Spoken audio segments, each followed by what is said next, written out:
Bom dia, boa tarde, boa noite. Está começando mais um episódio do Nas Internas da segunda temporada. Hoje, em vez de ficar dando um monte de link para você seguir, só dois. A gente no Instagram, Nas Internas Pod, e o canal de cortes, youtube.com/corte nas internas, e eu sou o Neto. Boa. Conseguimos, gente. Essa foi a quinta vez que a gente gravou, mas a gente conseguiu. Eu sou o Thiago e hoje a gente está com um convidado, não vou dizer assustador, mas é um tema polêmico. Assustador um convidado assustador, parece comédia. Não, mas é para quebrar o clima. É verdade. A gente precisa dar uma quebrada do clima. A gente está aqui hoje com o Tom Almeida, ele é fundador do Movimento Infinito e especialista em luto. Tom, muito obrigado por você ter vindo, ter aceitado bater um papo com a gente. Queria começar com uma pergunta simples. Por que todo mundo tem medo de falar sobre a morte? Porque foge do controle, né? Bom, primeiro, bom dia, boa tarde, boa noite para todo mundo. Obrigado por terem me convidado. É um prazer. Sempre que eu posso falar sobre esse tema e abrir e quebrar as bolhas, aí eu acho super importante. Eu acho que a primeira questão é essa. Eu acho que porque foge do controle. É uma coisa que a gente não tem controle algum. E isso não era dessa forma, porque a morte fazia parte da nossa vida. Se a gente for pensar no passado, a morte era algo que acontecia, era muito corriqueira, né? Ela estava presente. Então as pessoas morriam muito mais cedo. Muito mais cedo, sim. Né? A expectativa era de 50 anos. Nem menos que não, isso, menos, era 35. Era mais, quanto mais volta, menor a expectativa. Infecção dentária, e tudo mais, que tudo isso começou a mudar, né? A perspectiva de vida. E de uma certa forma isso foi criando na nossa cabeça um controle, um Deus, assim, de que é possível, a gente vai controlar isso. Ainda tem pessoas que pensam isso, né? Que é um boom, a gente vai controlar, a gente não vai morrer. Então, de uma certa forma, foi trazendo essa questão do controle. E a gente começou a terceirizar tudo isso. Então, antes as pessoas morriam em casa, as pessoas eram cuidadas em casa, então a gente começou a terceirizar para os médicos, para os hospitais, que é ótimo, não estou aqui, sou totalmente a favor disso tudo, e mais terceirizar para a UTI. Então eram decisões, e o processo foi ficando cada vez mais distante, mais asséptico, tipo lá no hospital, branco, longe, e depois que a pessoa morre, também ela é terceirizada para uma funerária, eu não vejo o corpo, né? Então é tudo muito distante. Então primeiro que mostra pra gente que a gente não tem controle algum, e porque ficou distante, então virou um grande mistério, porque é o grande mistério. Então, acho que é isso. E, como as pessoas não se relacionam com esse tema, então, quando a gente fala de morte, ativam dois principais assim, sentimentos. Medo e dor. Então, eu não quero ir ali pensar nisso. Porque isso dói, isso dá medo, então eu não quero falar. E o que eu venho aprendendo aí nesses 5 anos, 6 anos que eu estou envolvido com esse projeto, é quando você tem coragem de entrar nisso. Eu falo que nem entrar em água gelada. Sabe quando você vai entrar no mar, tá gelado, você fica sofrendo, a parte que quando você se dá conta que a parte que já tá dentro da água já não tá sofrendo tanto, você tá sofrendo mais pela aguinha que tá batendo em você, depois que você entra, vai muito além de falar só sobre medo e sobre dor. Vai ser sofrido. Não tem como. Porque você tá falando de coisas muito importantes. Mas daí é um momento de muita vulnerabilidade. Então é onde as pessoas de verdade se conectam. Então é um momento de muita intimidade, de pertencimento, de gratidão, de despedidas que são importantes. Então cria-se um outro lugar. Então quando você começa a viver isso de verdade, muda completamente a perspectiva. Então as pessoas não querem mais fugir. Elas falam, eu quero falar sobre isso, porque daí vai falar sobre o que é importante para mim, o que é importante para você. Então é um lugar que as pessoas se encontram de verdade. Então, é isso que eu venho vivendo, assim.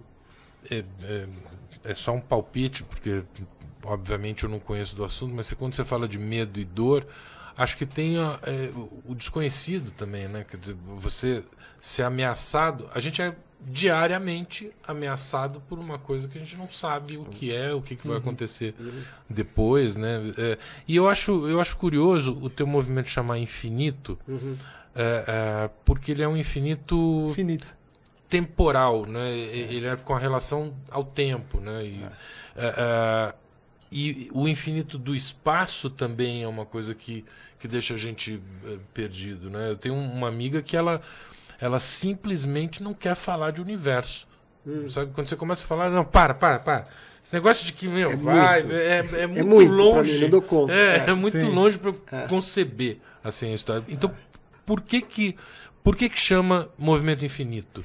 E tem uma questão até na identidade, né, do infinito, que é o infinito que vive dentro do finito. Do finito. E isso foi uma conversa com uma amiga, um insight que eu estava falando de uma experiência que eu tive com meu pai, na fase final da vida dele. Assim, ele estava numa fase bem ruim, e essa noite eu achei que a gente estava em casa, e ele estava super desconfortável, e não é que ele tinha dor, mas ele não conseguia, ele virava para o lado, e eu deitei para dormir com ele.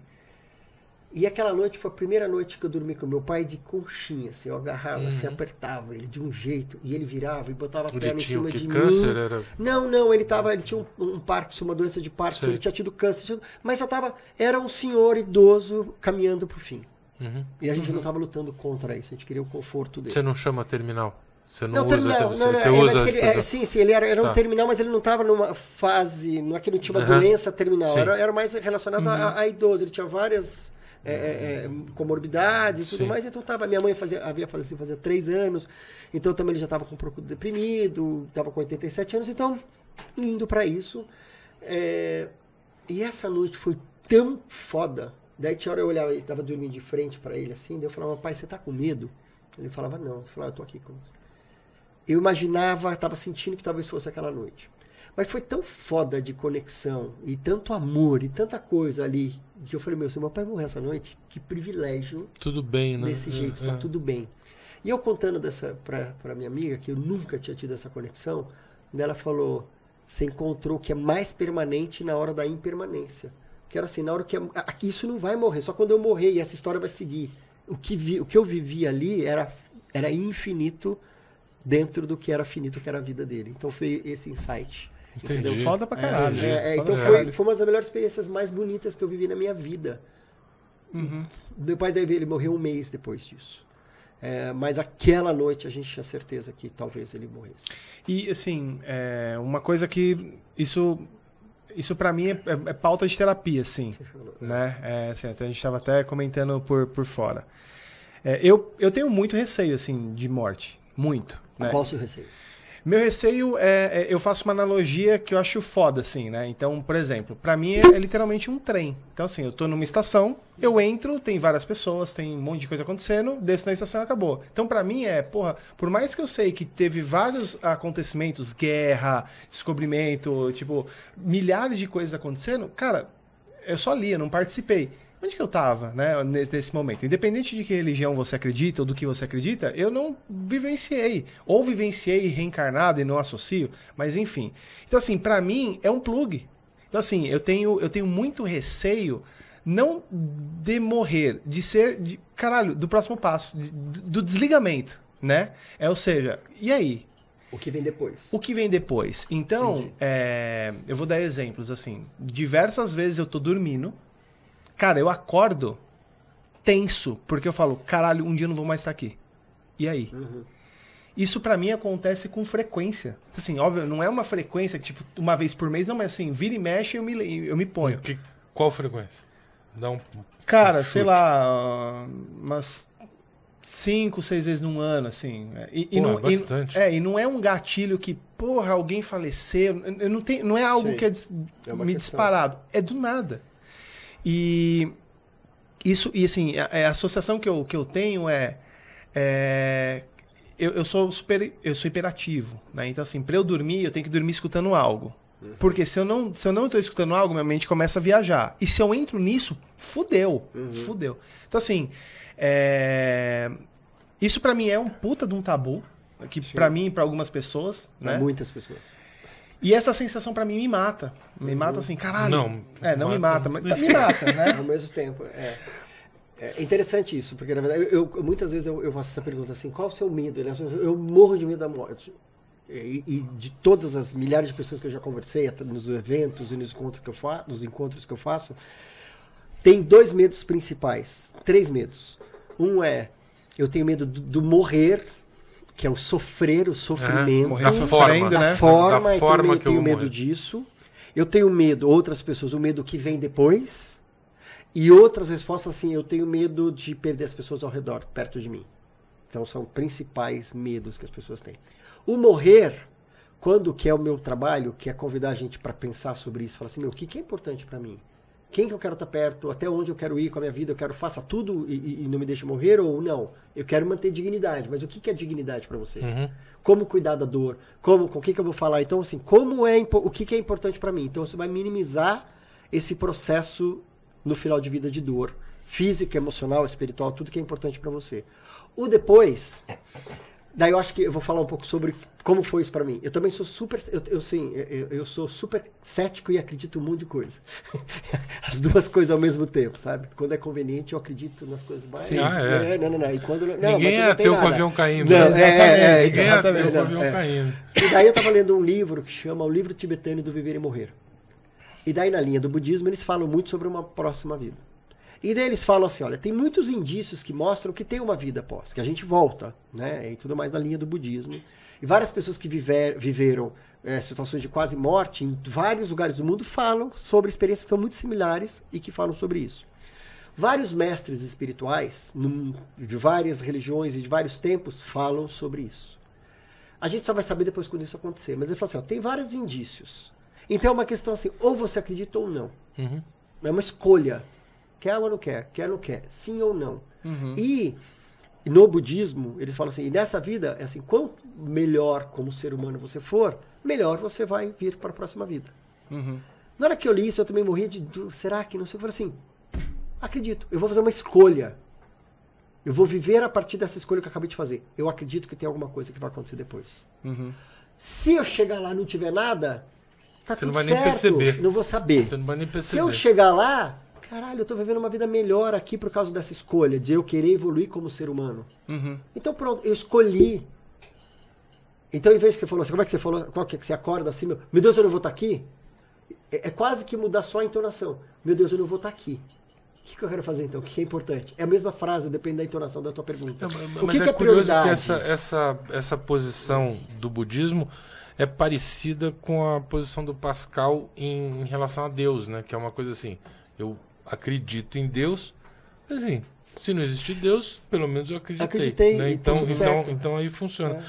É quase racional. Ah, tá bom, eu não vou mais lidar assim, porque ficar nesse lugar não tem uma resposta. Sim. Aqui. Então é quase uma escolha que faça sentido.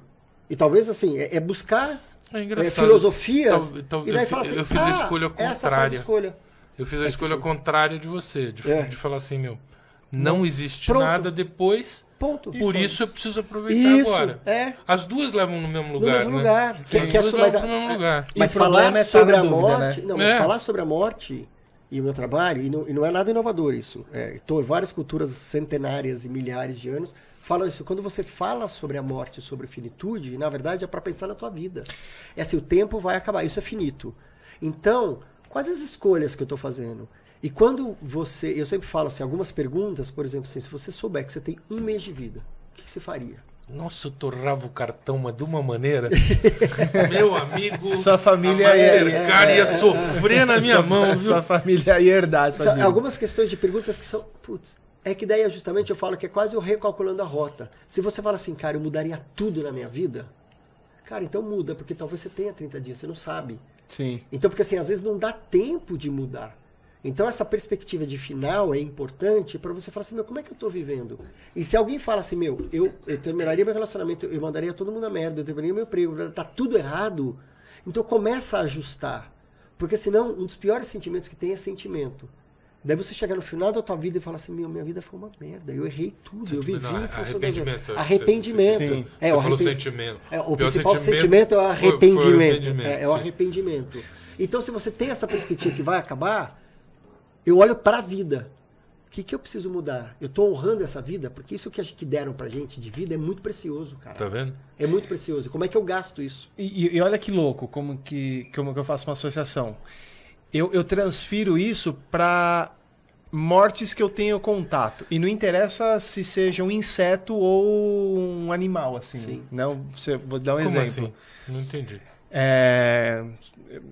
Tô morando no interior, né? Então, assim, a gente tem na casa, ela tem um vidro enorme, assim, né? E esses dias a gente chegou, tava fazendo uma reunião, e, cara, eu escutei um puta do estouro. Na hora que eu fui ver, um passarinho foi e bateu no vidro. Mas com muita força. Cara, na hora, eu parei a reunião e falei, gente, só um minuto. Eu fui ver o passarinho que tava vivo, só que nitidamente ele tava com o pescoço meio deslocado. Sim. Cara, eu fiquei mal pra caralho, assim. Tipo assim, e agora? Tipo, tentamos reanimar, tá assim, mas foi. E às vezes, por exemplo, isso, obviamente que um passarinho a gente tem não uma conexão, mas é mais próximo, mas, por exemplo, se tem uma aranha e eu preciso matar, obviamente, eu também fico com dó. Sabe? Então, assim, qualquer relação que envolva morte, eu não fico à vontade. Sim. Né? Assim, por mais, independente se for por minha intervenção de um animal peçonhento, alguma coisa assim, ou de algo que está próximo de mim. Você Então, perdeu alguém próximo na tua vida? Nunca? Perdi minha avó. Assim, foi foda, mas assim, a gente veio acompanhando, né? Vamos dizer assim. Então, assim, ela teve Alzheimer, aí foi acontecendo. De muito, muito próximo, não que minha avó não fosse próxima, né? Mas assim, morei com ela há muito tempo, mas não cheguei. E isso é algo que também eu fico com receio, né? Como é que lidar com isso? Como é que lidar com essas coisas? Então, eu entro num misto que, sim, muitas vezes eu evito pensar, diversas vezes eu acredito, putz, vai ter algum jeito de prolongar essa vida. Caraca, é uma falsa sensação. Deus me livre. Prolongar, se tivesse um botão assim, agora pra você apertar aqui, ó.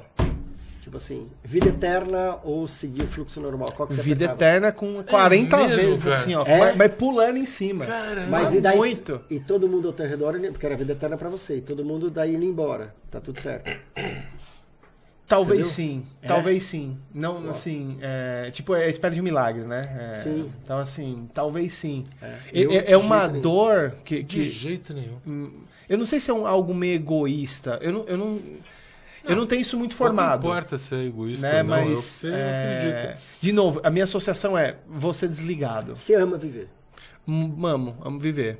Então, assim. É isso, é um apego muito forte na vida, né? pela É vida. legal, e é bom. Eu também amo, não é porque eu falo da morte que eu não amo. Eu amo pra caralho a vida e acho que ela é importante. E coisas que eventualmente me coloquem em risco, eu não quero nem fazer.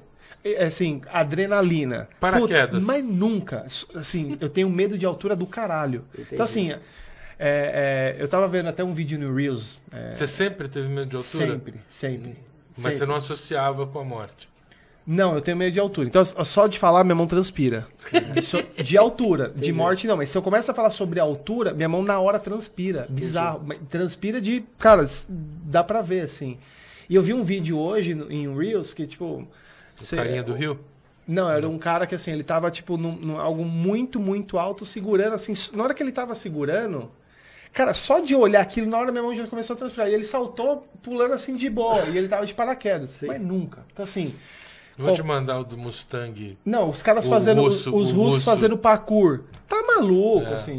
Mas nunca. Então, assim, são coisas que. Eu vou botar aqui um corte do Mustang, que é o russo que sobe só pro Thiago. O Thiago pular essa parte do episódio. Isso que eu falei, ele não vai assistir esse episódio. Então, assim, qualquer coisa que me ponha um avião, por exemplo. Fico inseguro de voar. Vou, eu não tenho medo, mas é aquilo. Se der uma merda, fudeu, acabou. Entendi. Tenho medo. Mas eu não tenho medo de velocidade num carro, por exemplo. Entendi. Moto, nem fudendo. Mas por que não? Você pode morrer igual. Porque, cara, eu me sinto mais seguro num carro. Porque, assim, eu não sei te explicar. Então você racionaliza que você não vai morrer. Não, aquele carro ele tá no controle. Não necessariamente se eu estou dirigindo, mas assim, a probabilidade pode acontecer no improvável. Maior que um avião. Sim, por estatística sim. Mas é que assim, mas se ocorre... estatística na cabeça da gente também. Né? Exato, mas se acontece alguma coisa no carro, é um acidente, tem airbag, dependendo, se não for algo muito, você sobrevive. Avião, velho, assim, é um milagre pra isso acontecer. A maioria das quedas, quando tem, cara, é fatal. Então, um é fatal, o outro não. Obviamente que estatístico, você tem muito mais acidente de carro e causas de morte, porque avião não cai tanto. Entendi. Mas eu fico nesse looping, assim, sabe? E vou olhar pra isso. Fica... Dessa vez eu sou o case, tá? Essa pergunta que eu fiz pra ele, se alguma coisa aconteceu no passado Isso existe? Assim, você vê muito Não, isso? Pode ser alguma relação com o luto, por exemplo. Às vezes, dependendo da relação que você tem com o luto, com morte, então você pode ter vivido uma morte traumática, por exemplo. Porque o luto, é legal falar assim, o luto é um processo natural, que a gente vive por causa de um rompimento de um vínculo afetivo importante. Mas é difícil saber quando ele acaba, né? Então, ele não acaba. Na verdade, Entendi. o luto não acaba. Ele só vai se organizando, você vai se organizando, porque o luto é isso, assim, tem um momento do luto que teve aquele rompimento afetivo, que pode ser uma morte de alguém, pode ser um relacionamento, pode ser um emprego, pode ser um projeto, a nossa liberdade da nossa vida que a gente tinha antes do Covid. Então, várias coisas no processo da sua avó do Alzheimer, são várias mortes no processo. Então, aquela pessoa vai morrendo em vida, então são lutos por isso. Então, são vários tipos de luto. E depois, e o processo do luto é você sentir aquilo tudo, o sofrimento, então é o processo de você viver aquela dor, que é o luto, e você organiza a vida. Então vai oscilando entre eu estou voltado para o sofrimento e para a dor, e a vida vai se organizando. Porque assim, quem sou eu nesta nova versão sem aquela pessoa, sem aquele emprego? Então você vai se formando nisso. Isso passa por uma coisa curiosa que você falou, né? Quando você falou que as pessoas te dizem 3 coisas, ou elas têm medo do ato, de como vão morrer, né? E essa, eu acho que talvez não seja nem associada diretamente à morte, porque assim, você tem medo de sofrer. Sim. Né? Eu tenho medo de, sei lá, um caminhão passar por cima de mim, independente de se eu vou morrer ou não, vai doer. Né? Então, eu tenho medo desse processo, é compreensível. O outro medo que você falou é o que acontece depois, né? E o terceiro... Das pessoas, medo de perder as pessoas que estão Medo de perder as pessoas. Era exatamente isso que eu ia chegar. Obviamente, o primeiro, eu tenho medo de sofrer, morrendo ou não, né? Não tenho nenhum medo do que vem depois, porque assim, é aquilo que eu te falei. Eu me convenci, e é só isso, é só me convenci, não tem prova nenhuma. Mas eu me convenci que você morre e acabou. Né? E aí, quando eu converso isso com as pessoas falam, não, mas por quê? Por que você... Eu falo assim, cara, sabe radinho de pilha? Alguma vez acabou a pilha? Ela foi para algum lugar? Não foi, acabou a pilha. Acabou aquela energia. Não subiu, não tem o céu da pilha.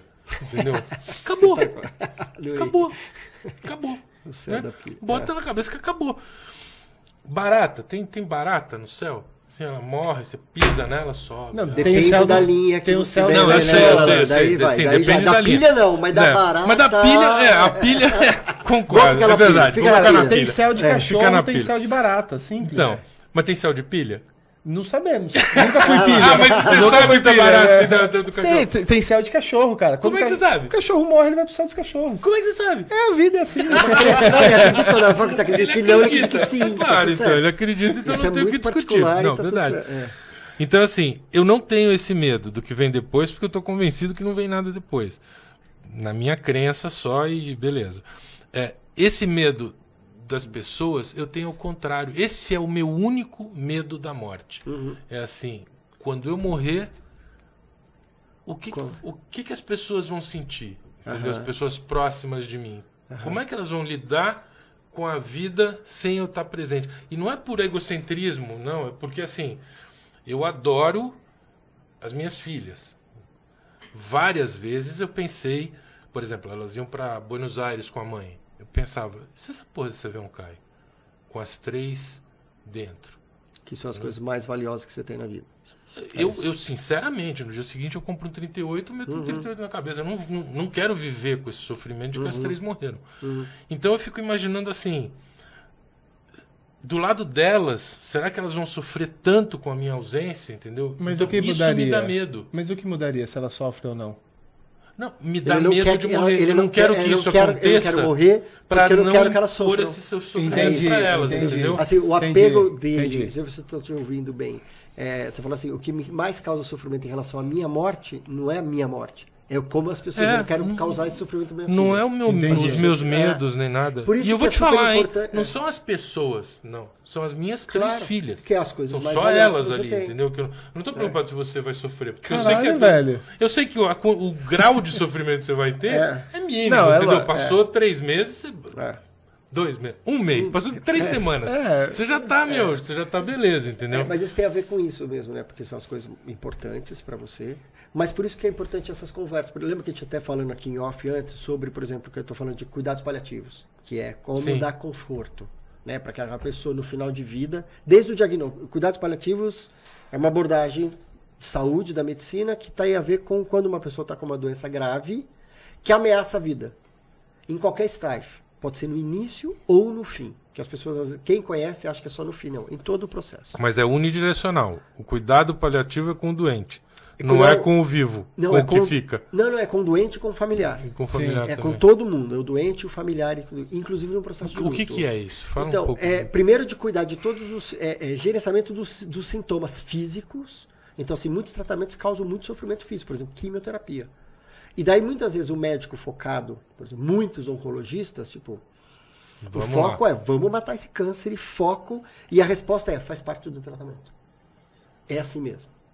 E não é sobre isso, é sobre como que eu gerencio esse sintoma, esse efeito colateral.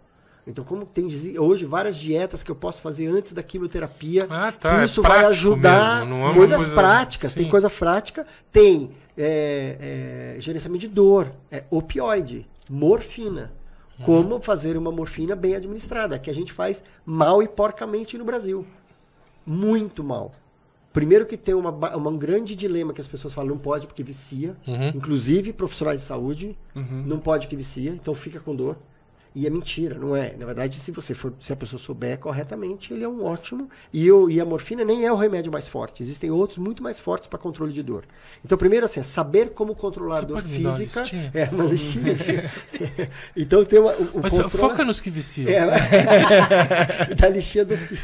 Os que viciam, os que não viciam. Então, controlar dor física, primeiro, porque com dor física, amigo, não dá para cuidar de mais nada. Se eu tô com dor. Sim. Nada mais. Eu não durmo, eu não como, eu não trepo, eu não faço nada com dor. Então, como que eu cuido da dor física? Depois, para cuidar essa tua agonia que você está sentindo, que você está chegando no final, então como é que eu vou acordar? Então, daí você vai ter um psicólogo, pode vir um capelão que vai cuidar dessa parte espiritual, então esse é o tipo de dor. Mas fica caro esse negócio, hein? No SUS tem ótimo serviço de cuidados paliativos gratuitamente. Caramba. Tem? Especificamente? Uma equipe de cuidados paliativos. O que é o capelão? Então, o capelão é um profissional que ele é formado muitas vezes em vários tipos de em filosofia, teologia, entende de diversas religiões e culturas, porque ele é um profissional da equipe que está no hospital para cuidar da tua parte espiritual. E não vem para falar de uma religião específica, ele vai entender qual é a tua necessidade espiritual. Ele vai te acolher nisso. E daí o cuidado paliativo também vai cuidar, por exemplo, de uma dor familiar ou social. Putz, eu tenho um filho que mora não sei onde, eu preciso me despedir dele. Nananana. Então eles vão cuidar de todas as dimensões desta pessoa. Vai olhar ela como pessoa, como biografia. Por exemplo, não, nós vamos Então, peraí, se eu tô lá no hospital, fui diagnosticado, tô mal pra caramba, vou morrer em 6 meses, eu posso pedir isso num hospital? Você deve pedir. Faça isso. Gravem esse nome, cuidados paliativos. Você recebeu uma doença grave, mesmo que esteja longe, você morreu e fala assim, eu queria conhecer o médico de cuidados paliativos. Pede. Não, pede antes, bem antes. Pede bem antes para você, para o teu familiar, para o teu Entendi. pai. Pede, deixa para eles, porque talvez eu nem... E daí o médico vai falar assim, imagina, não precisa, tá cedo. Daí você fala assim, tá bom, deixa eu falar com a equipe de cuidados paliativos. Não é cedo. Tá bom, deixa eu falar. Se ele resistir muito, você vai procurar um outro. Por quê? Pensa... porque o médico também está numa outra... ele está focado na cura. E não é que o cuidado paliativo... Ele também está. E muitas pessoas, diversos estudos clínicos no Brasil e fora do país, falam, pessoas em cuidados paliativos vivem mais. Por quê? Se eu cuido de você, do que você está doendo, a dor no corpo, no coração, na alma, seja lá, vai cuidar de todas essas dores, você vai ter mais disposição, mais vontade de viver. Se você está imprestável, fazendo só quimioterapia, sem cuidar da tua saúde, você fala, eu quero morrer. Não faz mais sentido. Então, cuidados paliativos faz com que as pessoas, inclusive, vivam mais. Ô Tom, isso é um negócio legal. Como que... eu sei que é comprovado, mas assim... Como que tem uma influência desse seu acreditar, dessa sua gana de viver por uma recuperação? Na verdade, é propósito, cara. É aquela assim, se você tá, não sei se você já teve depressão, pessoas em depressão, tipo assim, é vontade de acordar, de levantar da cama. Então, se você não tem, nada move. Então, assim, nada tem sentido. Então, se você tá com muita dor, tipo, para quê? Se eu não posso comer o que eu gosto, se eu não posso caminhar, se eu não posso estar com as pessoas que eu amo, se eu não posso fazer, não posso trabalhar nada, so what? Então, vai perdendo a motivação. Então, quando você tem uma equipe que vai cuidar da qualidade de vida até o último momento, o último segundo, que é... O que é importante para você? Que eu estava falando a história da biografia. O que é importante? Quem que é importante estar aqui para você? Suas filhas, puta, eu quero que elas estejam bem. E elas, que voltando até naquele ponto, assim, se você souber, para elas é importante, fala assim, puta, pai morreu, mas foi bem cuidado. Puta, ele estava bem, ele não sofreu, eles respeitaram o que ele pediu. Da maneira que ele queria. Eles respeitaram o que ele pediu. Todo mundo, nós respeitamos. E lembra, a gente pôs aquela camiseta que ele adorava. Nós não deixamos aquela tia pentelha entrar no hospital. Ele pediu e nós não deixamos. E fizemos, tipo assim, se tem uma história para contar sobre isso, a forma como elas vão viver o luto vai ser muito mais saudável, porque foi com dignidade. Ao contrário, não respeitaram. A gente falou para eles pararem, que ele não queria mais tratamento, eles não nos ouviram. Eles entubaram e fizeram não sei o quê. Ele ficou sofrendo muito mais. Eles pediram para não ir aquele médico, eles não respeitaram aquele médico, ele falou que ele não queria mais aquele médico, começou a... Foi tudo. Vai ser muito mais difícil para elas viverem isso. Então, quando você fala para as pessoas, olha, o que é importante para mim é isso. Eu quero ser cuidado dessa forma. Respeitem o limite da minha doença. E quando o que você quer não pode? Por exemplo... eu já falei para as minhas filhas isso, né? Meu pai tem Alzheimer, né? E eu vi meu pai definhar a consciência do meu pai, porque a saúde está ótima, né? Mas a consciência dele tá péssima. E eu vi isso acontecer. Então eu falei para elas assim, eu não quero chegar nesse ponto. Se eu estiver próximo desse ponto, a gente pega um avião e vai para o Canadá, entendeu? E eutanásia. Quer dizer, então, que você é favorável à eutanásia? Eu sou favorável com muitas aspas, porque eu acho que assim, é sim uma alternativa. No Brasil ainda não é. Por quê? Porque não é legal. Não, independente disso. De não é legal, mas entendi. assim, porque ainda a gente não tem maturidade para isso. Porque primeiro, assim, a gente não tem cuidado paliativo suficiente. Então você vai querer morrer porque é um sofrimento muito grande. Não tem o outro. Quando você está sofrendo demais, você fala assim, amigo, eu quero morrer. Quando é o sofrimento. Mas quando o seu sofrimento está controlado, você fala, eu quero viver. Eu não estou sofrendo, eu quero viver. Então, primeiro a gente tem que ter mais ou menos, é tão relativo. De todas isso. as dimensões, estou falando, né? É porque você pensa assim, se o cara tá... E eu estou generalizando. Obviamente... assim, eu estou vivendo bem na cama, tô sem dor, tô sem nada, mas eu não quero essa vida pode mais também, mas isso é muito... Né? É pessoal, muito claro. Pessoal, né? Mar Adentro, o filme Mar Adentro, o cara lá, tipo, ele tava saudável, tava em cama, mas pra mim não faz mais sentido, eu não quero, então tá tudo certo. E a curva de vida dele, porque ele é um cara saudável, só que não tem propósito. Daí sim, eutanásia, o suicídio assistido. Então eu sou favorável nesse sentido. Mas antes de chegar nisso, eu tenho que ter uma implementação de cuidado, que ele foi muito bem cuidado. E daí é uma escolha. Sim. Daí pode ser. Então, mas, por exemplo, na questão do Alzheimer, importante, por exemplo. Aqui a gente não pode fazer isso. Então tem que ir para algum lugar. E também não é simples, não é pegar avião e faz. É um processo complexo e tudo mais. Mas o que pode ser fazer aqui, inclusive. Às vezes, você vai lá na Paraisópolis, chega lá no mano lá, fala, velhinho, é o seguinte, eu vou pegar meu carro, pegar ali a Morumbi, você escolhe a quadra da Morumbi e me assalta ali. Mas uma questão é, essa conversa fala assim, deixe-me ir, preciso andar, né? Deixe-me ir, que é o que acontece? Às vezes uma pessoa com Alzheimer, já um senhorzinho, daí começa, por exemplo, tem muita infecção urinária, começa a ter o corpo já vai definhando. E daí o que a gente faz? Controla tudo isso, vai controlando. Então se você fala assim, olha, se chegar num ponto que eu já não sou mais essa pessoa, só me dê conforto. Não tente, porque quando eu tenho uma infecção, o que é? O corpo já define, mas a gente vai lá e entra com uma carga de antibiótico. Eu não deixo o corpo seguir o fluxo normal. Então se eu deixo... eu estou promovendo, estou deixando que a morte natural aconteça. Porque a gente está falando de eutanásia. Isso que eu estou falando é ortotanásia, que é permitir a morte. Né? Não é adiantar. E daí tem a distanásia, Que a distanase, a gente for no Einstein, agora em vários lugares, tem aquele senhorzinho milionário que a família não deixa morrer, e vamos fazer tudo. É prolongar a vida, sabendo que estou fazendo várias coisas que são fúteis, invasivas, que provocam sofrimento e tudo mais. Não tem nenhuma condição de reagir. Não tem condição alguma de reverter. Então muitas pessoas vivem 2, 3 semanas, meses a mais, vegetando, sem a chance de uma mudança. E sem a chance de dizer, gente... Então o Alzheimer é ter clareza e conversar com as pessoas, com seus médicos, com familiares, que tenha conforto, não vai adiantar, que é eutanásia, não vai prolongar, que é distanásia, promova a ortotanásia. Deixe ela acontecer. Ortotanásia? Ortotanásia. Eu acho... Eu sou de exatas, então quando eu escuto isso pra mim faz muito sentido. Mas quando é o parente, o familiar que tá ali, eu não sei se é tão fácil fazer isso, sabe? Então, mas não é você que faz, né? Não, eu digo a família. É o cara que diz que quer.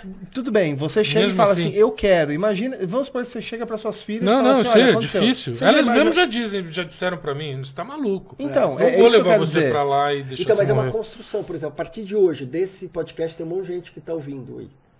Já planta, fala, caralho, eu nunca pensei sobre isso, o que eu quero? E daí que você que está ouvindo agora e fala assim, putz, eu vou começar a pensar sobre isso, eu vou levar para terapia, eu vou começar a pensar. Eu vou virar para uma pessoa que está aqui do meu lado, minha mulher, o meu pai, minha mãe, e falar, eu ouvi um podcast dos caras, falando sobre morte, olha o papo que eles foram inventar. Mas daí eu estou pensando nisso, o que você pensa sobre isso? Então é uma construção que você vai fazendo, é uma reflexão, e que vai pensando, e daí na hora de tomar decisão, eu falo, puta, mas eu lembro uma vez que ele falou que ele ouviu um podcast, isso que era importante para ele. E às vezes não foi, né, uma vez, às vezes assim, vai toda hora ele indo, falava, lembra? Foi uma construção, ele queria foi indo uma assim, construção. Entendeu? E daí, ninguém está falando que... Eu não estou aqui para falar que assim, é fácil falar sobre isso, é fácil resolver isso. Não é. Mas, conversando e pensando e abrindo espaço, vai ficando cada vez mais fácil. E isso entra naquele seu plano de morte que você comentou? Eu não lembro se esse é o nome que você dá. Tem o Testamento Vital. É um documento que chama Testamento Vital, que é um documento oficial que existe, que é justamente assim, como eu quero ser cuidado. Mais ou menos assim, é um documento que vai me dar voz quando eu não puder mais ter voz. Por exemplo, se eu sofrer um acidente e for parar numa UTI. O que é importante para mim? No sentido de como eu quero ser cuidado. Até onde vai minha dignidade? Faça tudo a qualquer custo ou não? E é um documento que você pode ir atualizando, porque uma coisa assim, hoje eu sou um cara saudável e tudo mais, então é uma questão. Mas se eu tiver uma doença terminal, é outras questões que vão trazer para mim. Desde questões, por exemplo, assim, eu brinco assim, eu odeio passar frio. Daí eu falo, a UTI é gelada pra cacete. Eu falo assim, me deixa com uma meinha.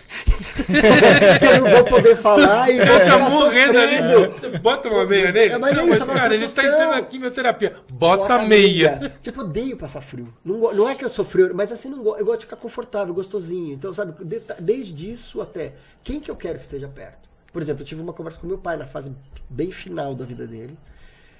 Que eu tive, assim, o infinito surgiu por causa das mortes da minha vida. Então eu perdi minha mãe, depois o Du, meu primo, que foi 1 ano depois, e meu pai 1 ano depois. Então foram 3 mortes em 3 anos seguidos. Com a minha mãe eu não tinha nenhuma experiência, então eu fui totalmente refém do processo. E eu achava que era o pacote da morte, era isso. Que você não decide, que você delega para quem você não conhece, uma equipe médica, que você não é, e você fica... É aquele pacote assim que sofre. Com o meu primo, que eu fui descobrindo que podia ser totalmente diferente, ele morreu jovem, com 41 anos, e eu comecei a conversar com ele sobre questões que ninguém conversava. Aquele elefante no meio da sala, da morte se aproximando, e todo mundo na fé, não vai dar certo, mas tem sofrimento. E eu comecei a ver que eu conseguia fazer perguntas importantes e sustentar essa resposta. E criar um espaço para falar sobre o que estava acontecendo. E quanto que isso curava. Não câncer, mas curava coisas em níveis absurdos, assim. E daí com meu pai, comecei a olhar depois que eu falei, tá acontecendo aqui também. E daí quando meu pai foi internado, que foi perto dessa vez que eu contei que ele quase morreu, daí ele voltou para casa. E depois de uma semana que ele estava em casa já melhor, eu falei, pai, você lembra o que aconteceu? Ele falou, não lembro nada. Eu falei, o que o senhor lembra? Ele falou, eu lembro do barulho. Só lembrava de barulho. Você está dizendo que ele não lembrava daquele momento? Momento que ele estava muito aquele momento que você falou. Não, o do hospital, da internação do hospital. Tá. Não lembrava disso, não sei o quê. E daí ele falou... Eu falei, porque daí ele estava com um problema no intestino que talvez tivesse que fazer uma cirurgia. Que ia ser muito invasivo e muito cruel. E daí eu sei que a recuperação era super difícil. Ia ser muito complexa. E a decisão quem era para tomar isso? nossa, faz essa cirurgia ou não? Tipo, cara. Mas daí não teve o que fazer, deu tudo certo, né? Mas eu contei pra ele. Falei, pai, se vier de novo, o que a gente faz? Ele falou, não faça a cirurgia. Tá bom, a gente não vai fazer. E daí eu fui perguntando outras coisas. Então, muito dessa conversa, e já tinha tido também uma outra conversa com ele, definiram muito o final da vida dele, como ele morreu. Tanto que ele não foi pra UTI. A minha mãe tinha ido pra UTI, porque eles queriam levar pra UTI. Eu falei, mas por que UTI? O que vocês têm pra oferecer lá, que é melhor do que ele no quarto com a família e com a gente aqui? Então não tinha, porque a gente não queremos, tipo, não vai ressuscitar, não vai reanimar, não vai... Queremos conforto, então ele vai ficar com a gente. E eu lembro que essa questão da morfina, eu lembro da última noite dele que eu tava com ele, eu passei a noite com ele. Antes disso, o médico chegou pra mim e falou, olha, eu acho que teu pai não tá reanimando, não tá, né, evoluindo. Então, acho que é legal, bem aquilo, né, começar a avisar os familiares de longe, porque, eu falei, estamos sentindo isso, tal, não sei o quê. Daí ele falou, inclusive a gente acha que podemos pensar já em uma sedação. Eu falei, sedação? Por quê? Meu pai tá bem. Meu pai só está morrendo. No sentido assim, ele não está em sofrimento. A sedação, o que é a sedação? É colocar, quase induzir um coma. Que a pessoa vai dormir com bastante... E ela, muitas vezes, a sedação, tem a sedação paliativa, que é para dar conforto. Às vezes a pessoa está num desconforto muito forte, físico, que os remédios já não estão dando conta. Às vezes são umas alucinações, porque também começam algumas alucinações por questões, muitas vezes, biológicas mesmo, de enzimas que vão acontecendo e tudo mais. E que daí você, para acalmar e trazer conforto para a pessoa e para a família. Às vezes está dando mais desconforto para a família do que para a pessoa. E daí ele já queria começar esse processo. E eu sabia, eu entendia, né? Eu falei, por quê? Ele está bem. Inclusive a gente tem que conversar, tá conversando assim. Pai, cheguei. Para mim aquilo é uma baita conversa. Pai, te amo. Fiquei bem. Aperta minha mão. A gente foi vivendo essas coisas. Que se eu não soubesse, eu perderia esses 3 últimos dias com meu pai. Por uma questão, porque ele não estava sofrendo. Cedei, e não estava. Então eu falei, então eu tive possibilidade de manipular esse final, no sentido de ser protagonista do processo. E daí na última noite, que ele começou a sofrer mais, que daí era um sofrimento maior, que daí eu falei, preciso de mais morfina. Tipo, eu, marqueteiro, comunicação, pedi, sabendo, porque eu fui estudar isso. Daí o enfermeiro ali no interior, ele falou, não pode dar mais morfina, é perigoso. Eu falei, é perigoso por quê? Ele vai morrer ou vai viciar? Não. Daí o cara foi chamar, porque era isso, não tem, qual não perigoso tem mais porque perigo, né? Ele tá assim, vai dar conforto. Não, e não tem perigo, não tem, é um baita preconceito. Então é para dar conforto, na dosagem correta ele vai ter conforto, inclusive é um conforto na respiração, ele tem várias coisas, não é só dor física. Então eu não sei nem por que eu estou falando sobre isso, que era a pergunta, mas é sobre isso de você participar do processo. Era sobre o testamento. O testamento Sim, vital. testamento Então ele vital. não teve o testamento formal que escreveu, mas foram das conversas que eu tive com meu pai que você me tem que ajudaram a definir, extrair. Testamento. Mas esse documento é o documento que você faz, tanto é que é um baita tem um processo de padrão? não tem um Você padrão. deve fazer num cartório, né? Você vai no mas tem um cartório, formato, faz. tem alguns formatos. Você tem como mandar um pra gente disponibilizar, pessoal? Mando. Legal. Mando. É que a gente não gosta porque é muito pessoal, mas eu mando algumas ideias. Você já fez testamento? Eu tenho meu testamento feito. Mas o testamento Mas é outra coisa, outra coisa. São duas coisas complementares, vou dizer. Mas olha só, essa preocupação com as meninas. Então, né? mas daí isso que acabou fazendo o testamento e não nem sabia do Vital, porque aí seria comigo. E é um processo. Eu também nunca tinha ouvido falar. E é um baita processo de autoconhecimento, porque você vai olhar e vai olhar pra você. Tipo, o que é importante pra mim? Então, mas eu queria te falar sobre isso.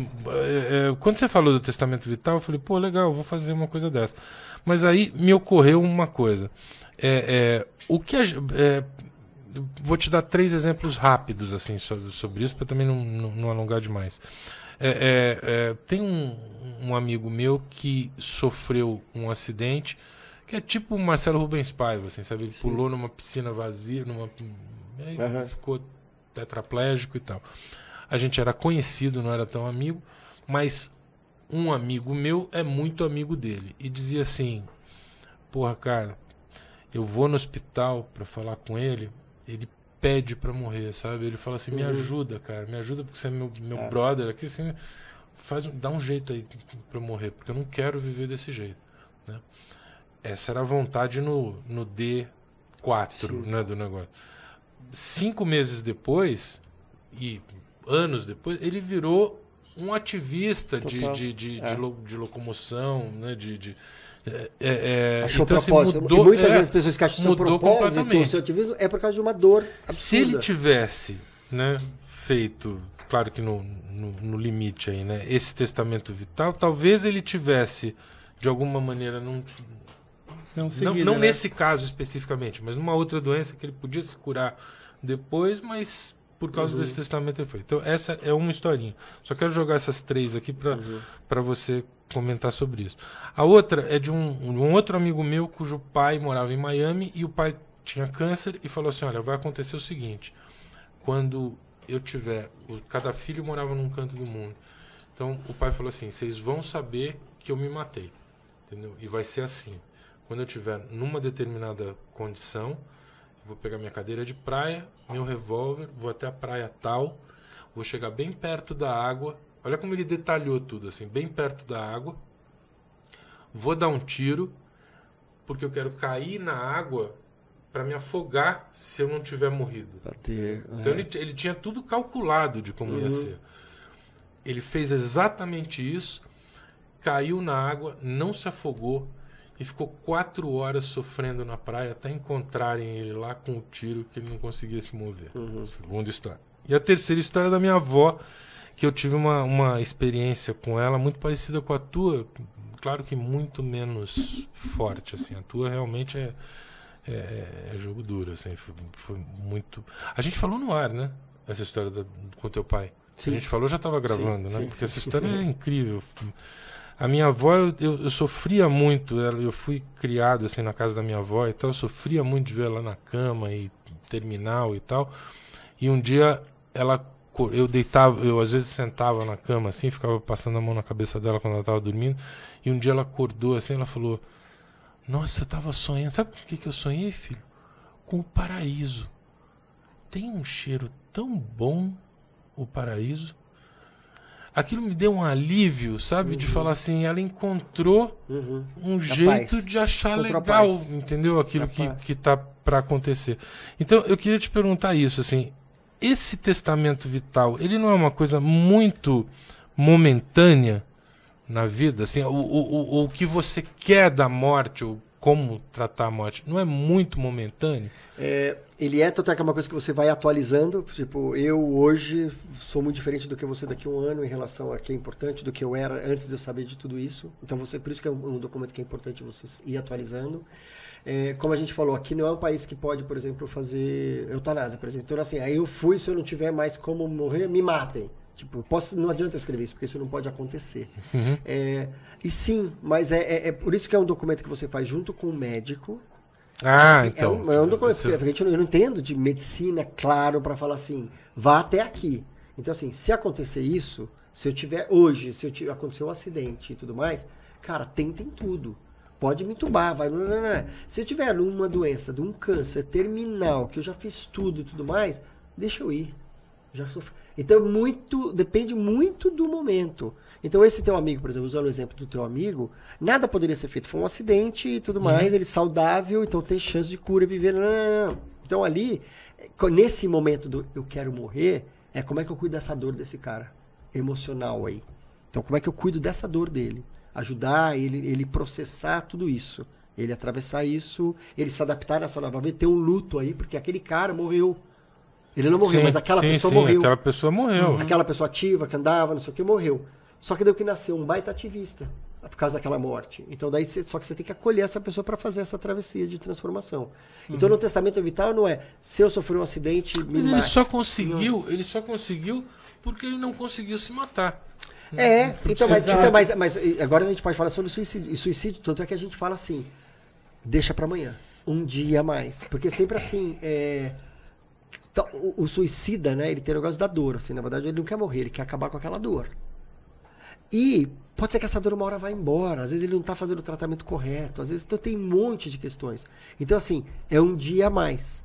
Porque pode ser que você se suicide, e tanto é que tem relatos de suicidas que daí não conseguem se suicidar, são sobreviventes, que tentam e daí falam, ainda bem que eu não morri.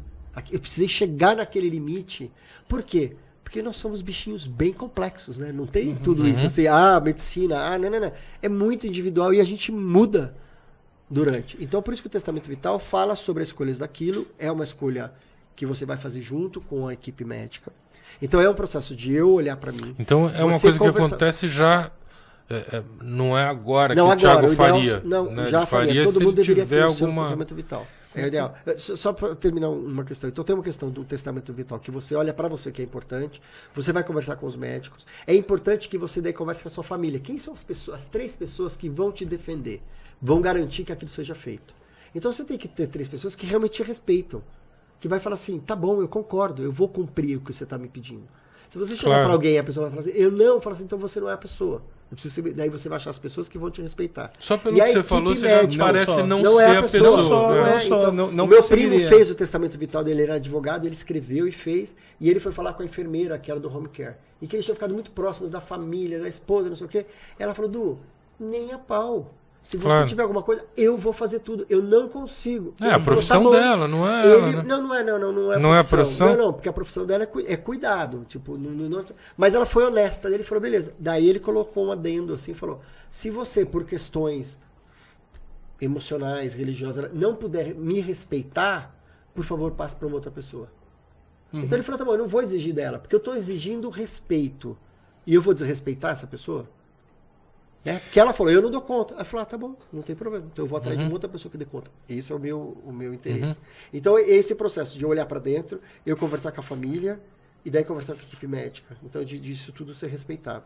Eu queria fazer uma associação com as pessoas que não são doadoras de órgãos.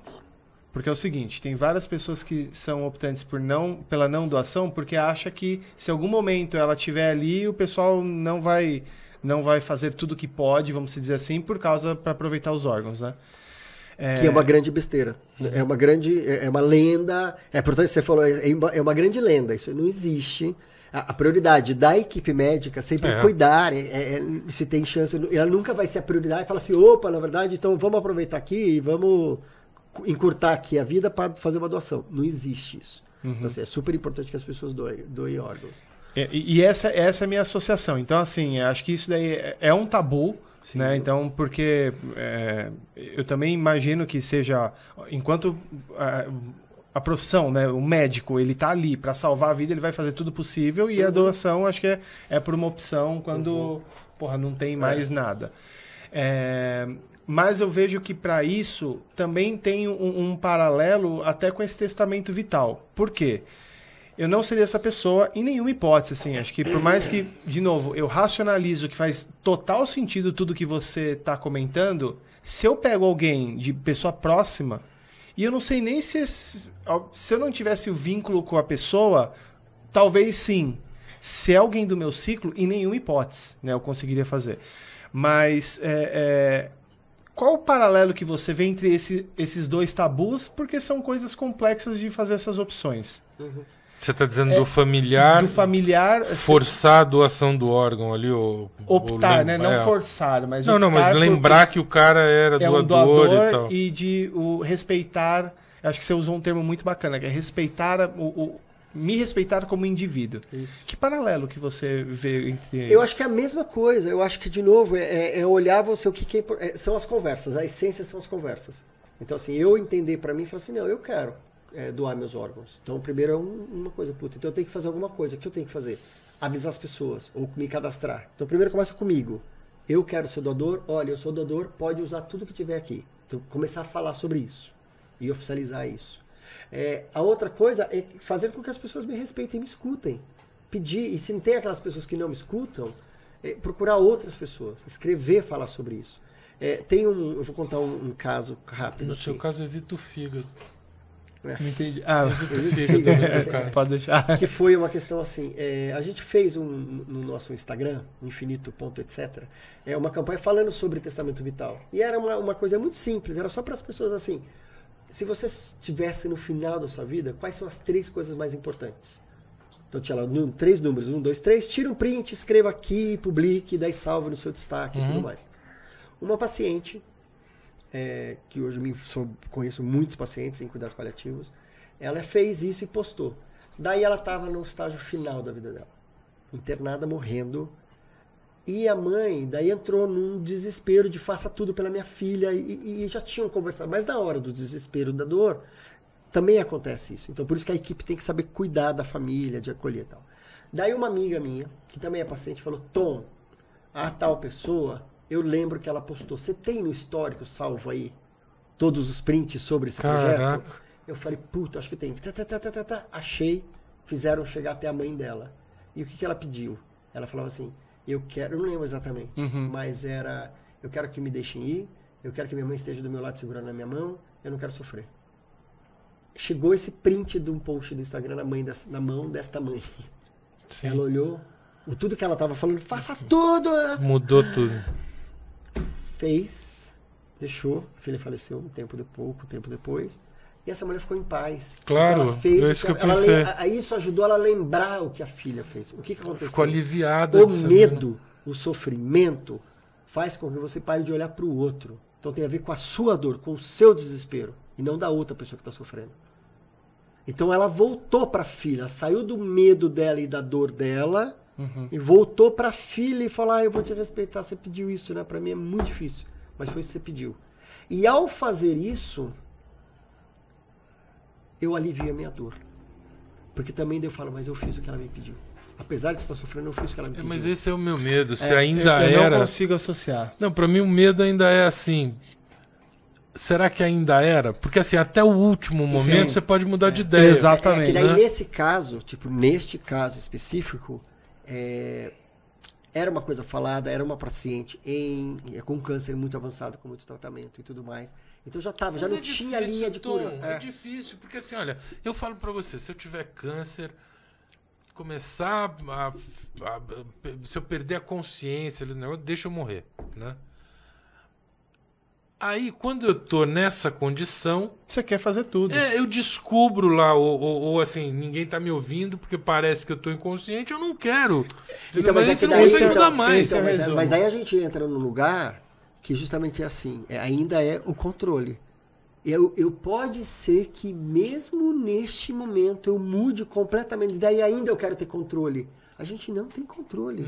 Sim. Não tem. Então, existe um momento. Mas existe um momento que na verdade, inclusive, eu acho que essa que é essa beleza também. Que a morte também é isso, assim, é uma entrega total você admitiu, de falar. Admitir que você não controla mais a sua vida. Cara, chegou. Mas para mim é entrega. O acreditar e fazer tudo possível, que nem você contando esse relato, eu me coloco no lugar da mãe, né? Ouvindo tudo isso. É difícil. Caralho, assim, é difícil. Eu ia falar assim, foda-se que ela escreveu, ela tava sem consciência, eu quero salvar minha filha a qualquer custo, assim, eu tenho esse nível de egoísmo. Mas que nesse caso específico, assim, não existia salvar. Tudo bem, eu concordo, assim... Não, mas eu quero fazer tudo, mas eu quero que ela morra sabendo... Eu vou saber que eu fiz tudo pra tentar salvar. Pra mim, acho que você tocou num ponto que é exatamente assim. Eu vou ter a consciência mais tranquila em saber que eu fiz o possível e impossível pra tentar mais um pouco do que uma vontade que ela passou. Exatamente. Mas isso é o meu caso. É o egoísmo de tem uma questão que querer assim, sofrer. Não é sobre você, né? Total. É sobre a pessoa. A morte daquela pessoa. É que quando ela já tá quase morrendo... Daí você se apropria e fala, ela. Eu aqui não quero sofrer, porque ela já tá... Mas tem um ponto muito importante, que assim, quando você respeita o que a pessoa pediu, você consegue respeitar, você consegue sair do seu lugar e olha pra pessoa, o seu sofrimento com o tempo, ele minimiza, porque você fala assim... Eu imagino. Eu fiz isso pela pessoa. O problema é, eu fiz tudo, porque assim, essa mãe, vamos usar essa mãe, ela fez tudo. Qual é o seu final da história? Ela ia morrer. Sim. Não, a criança, a pessoa ia morrer, a menina ia morrer, de qualquer forma, não tinha mais. Pode ser que daí ia atrasar mais uma semana, 2 semanas, de UTI, e né, todo mundo sofrendo, e faz mais, com muito mais sofrimento. E daí qual é a história? Ela sofreu demais, né? Eu devia ter respeitado, ela tinha me pedido, eu podia ter parado essa história 3 semanas antes. Então é mais um fardo para carregar, sabe? Eu acho que é um grau de evolução que eu tô longe, assim. Mas, olha, eu vou te falar uma experiência que eu tive com a minha mãe. Eu acho que esse negócio do Alzheimer do meu pai me fez ver que talvez exista uma espécie de pré-luto. Existe o luto antecipatório. Que é uma coisa assim. A minha mãe, ela viveu 6 anos com meu pai. Os dois moravam sozinhos. Quer dizer, viveram 50 anos. Mas 6 anos ele teve Alzheimer, desde que ele foi diagnosticado. E ela cuidou dele durante 6 anos. A minha mãe é italiana, né? Então aquela coisa da matriarca e tal, né? De proteger a família e tal. Chegou num ponto, muito antes dela perceber, eu já tinha percebido que aquilo não ia dar em nada. Ela ia continuar cuidando dele e só ela ia sofrer. Isso. Entendeu? Porque ele já não sabia mais quem era ela. Às vezes tinham umas crises nervosas lá, eu ficava puto, não sei o quê. E um dia eu cheguei pra minha mãe e falei, ó, você tem que botar, a gente tem que botar o Totô, que é como a gente chama meu pai, tem que botar o Totô numa clínica. Entendeu? Porque você não pode continuar cuidando dele, entendeu? Que ela vai adoecendo, o familiar vai adoecendo. E você, a minha mãe, ela tem 85 anos. Se você falar pra ela, vamos pra Portugal, ela vai, cara, ela faz as coisas. Eu falei assim, você tá perdendo esses anos da tua vida cuidando dele. Meu, ela não aceitava de jeito nenhum.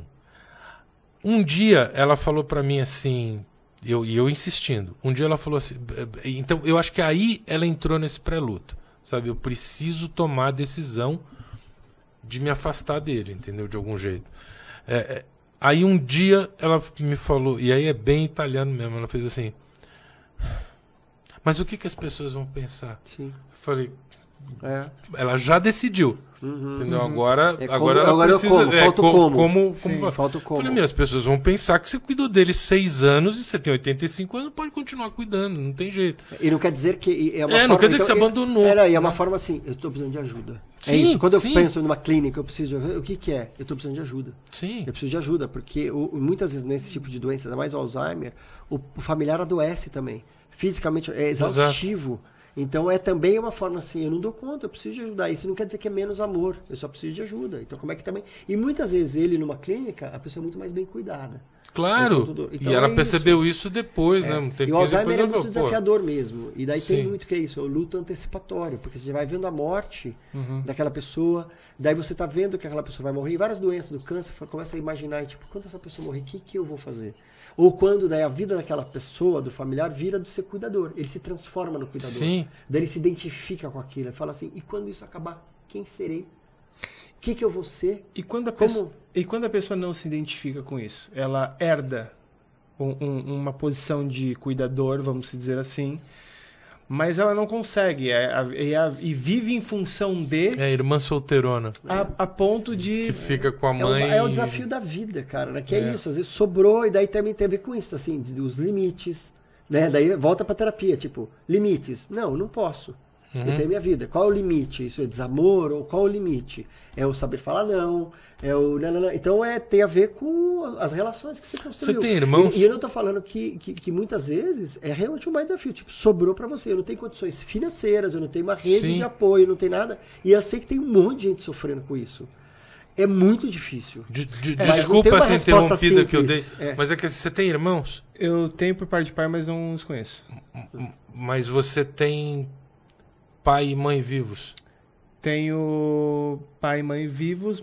Tenho mãe viva, vamos dizer assim. Se acontecesse da tua mãe ficar muito doente e precisar de alguém para cuidar, era você que ia ter que cuidar?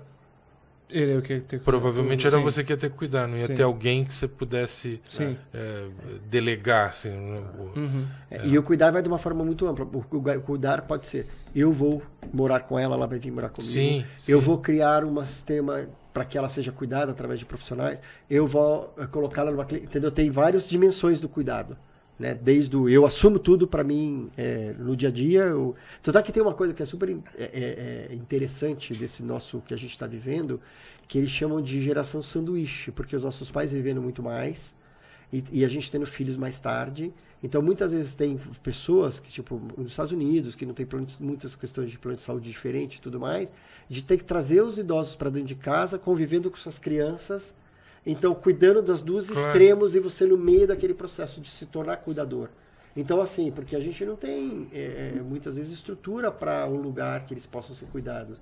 Então, é um grande desafio. A gente está envelhecendo, uma população cada vez envelhecendo mais e vivendo mais. Então, tem uma questão que é importante, assim, a gente vai viver a nossa morte.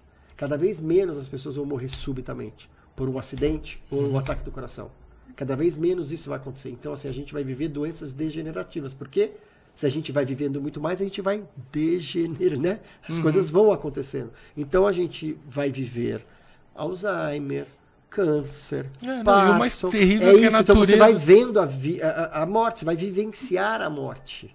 Então isso é cada vez mais, assim, 9 em cada 10 pessoas vai morrer. E uma morte muito forma. mais trágica, né? Porque assim, se você pensar que a natureza não fez a gente viver tanto. Então, Para a natureza, a gente não tinha que ter 80 anos. Né? Então, mas ao não mesmo sei, tempo a gente assim. tem cuidado, eu não sei se é mais trágico. assim, se você faz...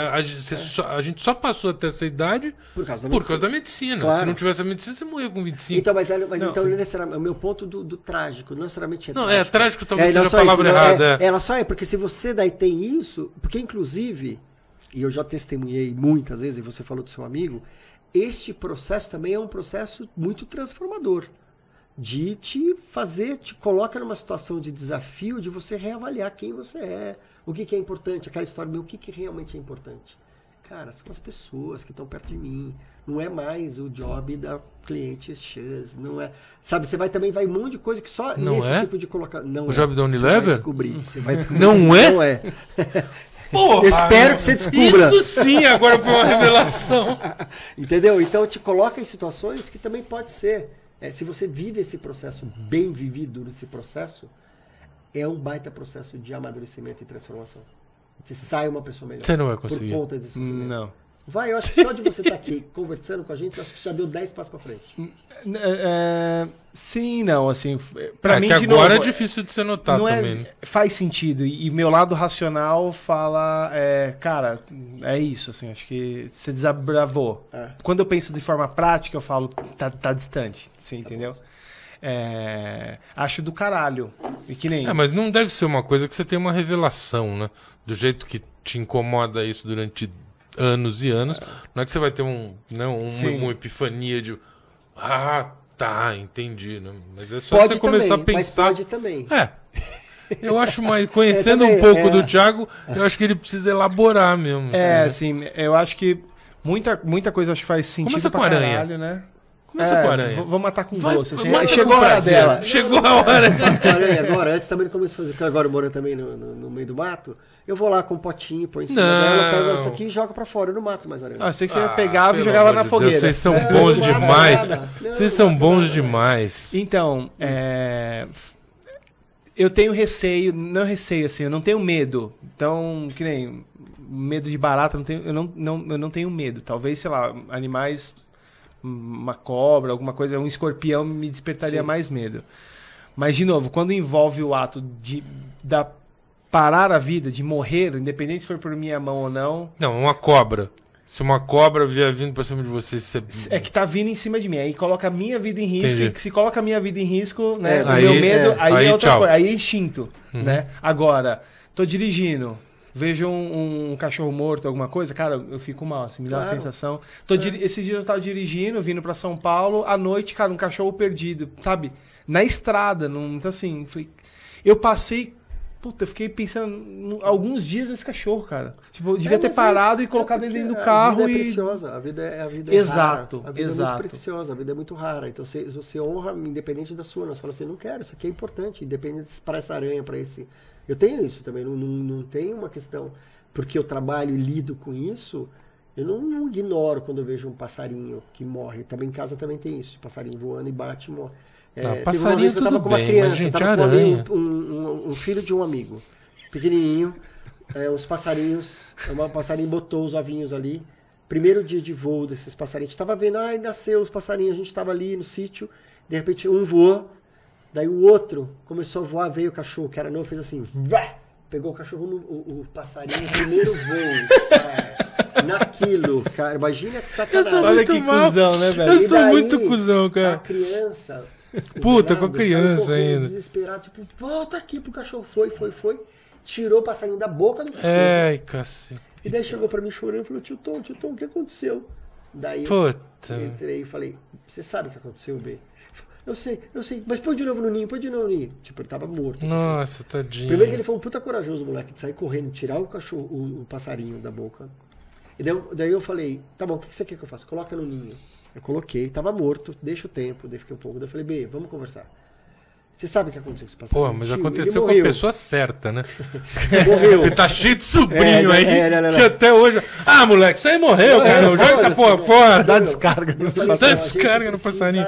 O que você acha que tem que fazer? Eu acho que tem que enterrar. Eu falei, então, acho que tem que enterrar. Vamos enterrar esse passarinho. Porque é importante, porque criança, o que a gente faz normalmente é não querer falar sobre esse assunto. Sim. Daí cria adultos traumatizados com o tema. Cria Thiago. Que é falar sobre isso. Ele morreu. Acontece. Porque muitas vezes para a criança, o primeiro momento dela se envolver com a morte é com a morte de um bicho de estimação, alguma coisa assim. Daí a gente foi, eu falei, é importante. Então vamos lá, onde você acha importante enterrar esse passarinho? Daí a gente saiu andando e falou, eu acho que nessa árvore que eu gosto muito, não sei o que, daí a gente fez lá Puta, que legal. Cavamos. Falei, eu vou lá pegar, tá bom, vamos, colocamos, daí fechamos. Daí eu falei, o que você quer colocar? Ah, não, eu tenho uma pedra que eu gosto, vou colocar em cima. Então, assim, pra ele ritualizar aquele momento e aquilo não virar um trauma, tipo, morreu, nós vivemos, é triste, que pena. O que a Pipoca fez com a cachorro, ela foi um instinto, ela não é maldosa, é bicho, então foi um instinto, então tá tudo certo, sabe, de organizar. Então, às vezes, essas oportunidades, você realmente tem que falar sobre isso. Aconteceu, e acabou ali. Essa até é uma pergunta que estava na mente. Você lida com pacientes terminais, com família, e quando é com criança? Como é que é? Quais são a principal estilo? O que muda, vamos dizer assim? Na verdade, não muda muita coisa, mas sempre fala sobre quando a criança está morrendo? Não, quando é com a criança. Que tipo perdeu assim, uma avó. Que perdeu a avó, exatamente. Não. Ser honesto. De contar, olha, vovô morreu ou está morrendo. Você sabe o que é morrer? Ah, não. Então, eu também investigar, sabe o que é? Então é isso, então o vovô está morrendo. O que você acha que vai acontecer? Você está triste, pode chorar. Chorar, quando você vai contar, e se você se emocionar, você mostrar que você chora, que está tudo certo, que você está sofrendo. Eu estou muito triste, eu estou sofrendo, eu não queria que isso acontecesse. Mas, então, ter conversas honestas, daí falar, e agora o que vai acontecer? O que a gente faz tem o velório. O que é? Então, ou seja, o vovô parece que vai estar dormindo, ele vai estar numa caixa, que é chamada de caixão e tudo mais. Você tem vontade de ir visitar e fala o último tchau? Eu quero ir. Tá bom, então vamos.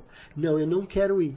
Tá tudo certo. Então, mas é envolver a criança. Uhum. E daí tem vários livros de luto para criança, livrinhos lindos, importantes e tudo mais, de começar. Mas é importante começar a falar antes já. Vários filmes da Disney, aquele projeto que eu falei que eu faço, o Cineclube da Morte, eu já fiz 2 cineclubinhos da morte. A gente passa filme, tipo da Disney, que fala de morte, daí conversa com as crianças. Qual filme? A gente fez Viva, a Vida é uma Festa, que é da história do Dia dos Mortos no México. Ah, sim. A gente fez A Noiva Cadáver. Foram esses 2 desenhos. Então, vários filmes. Rei Leão fala de morte.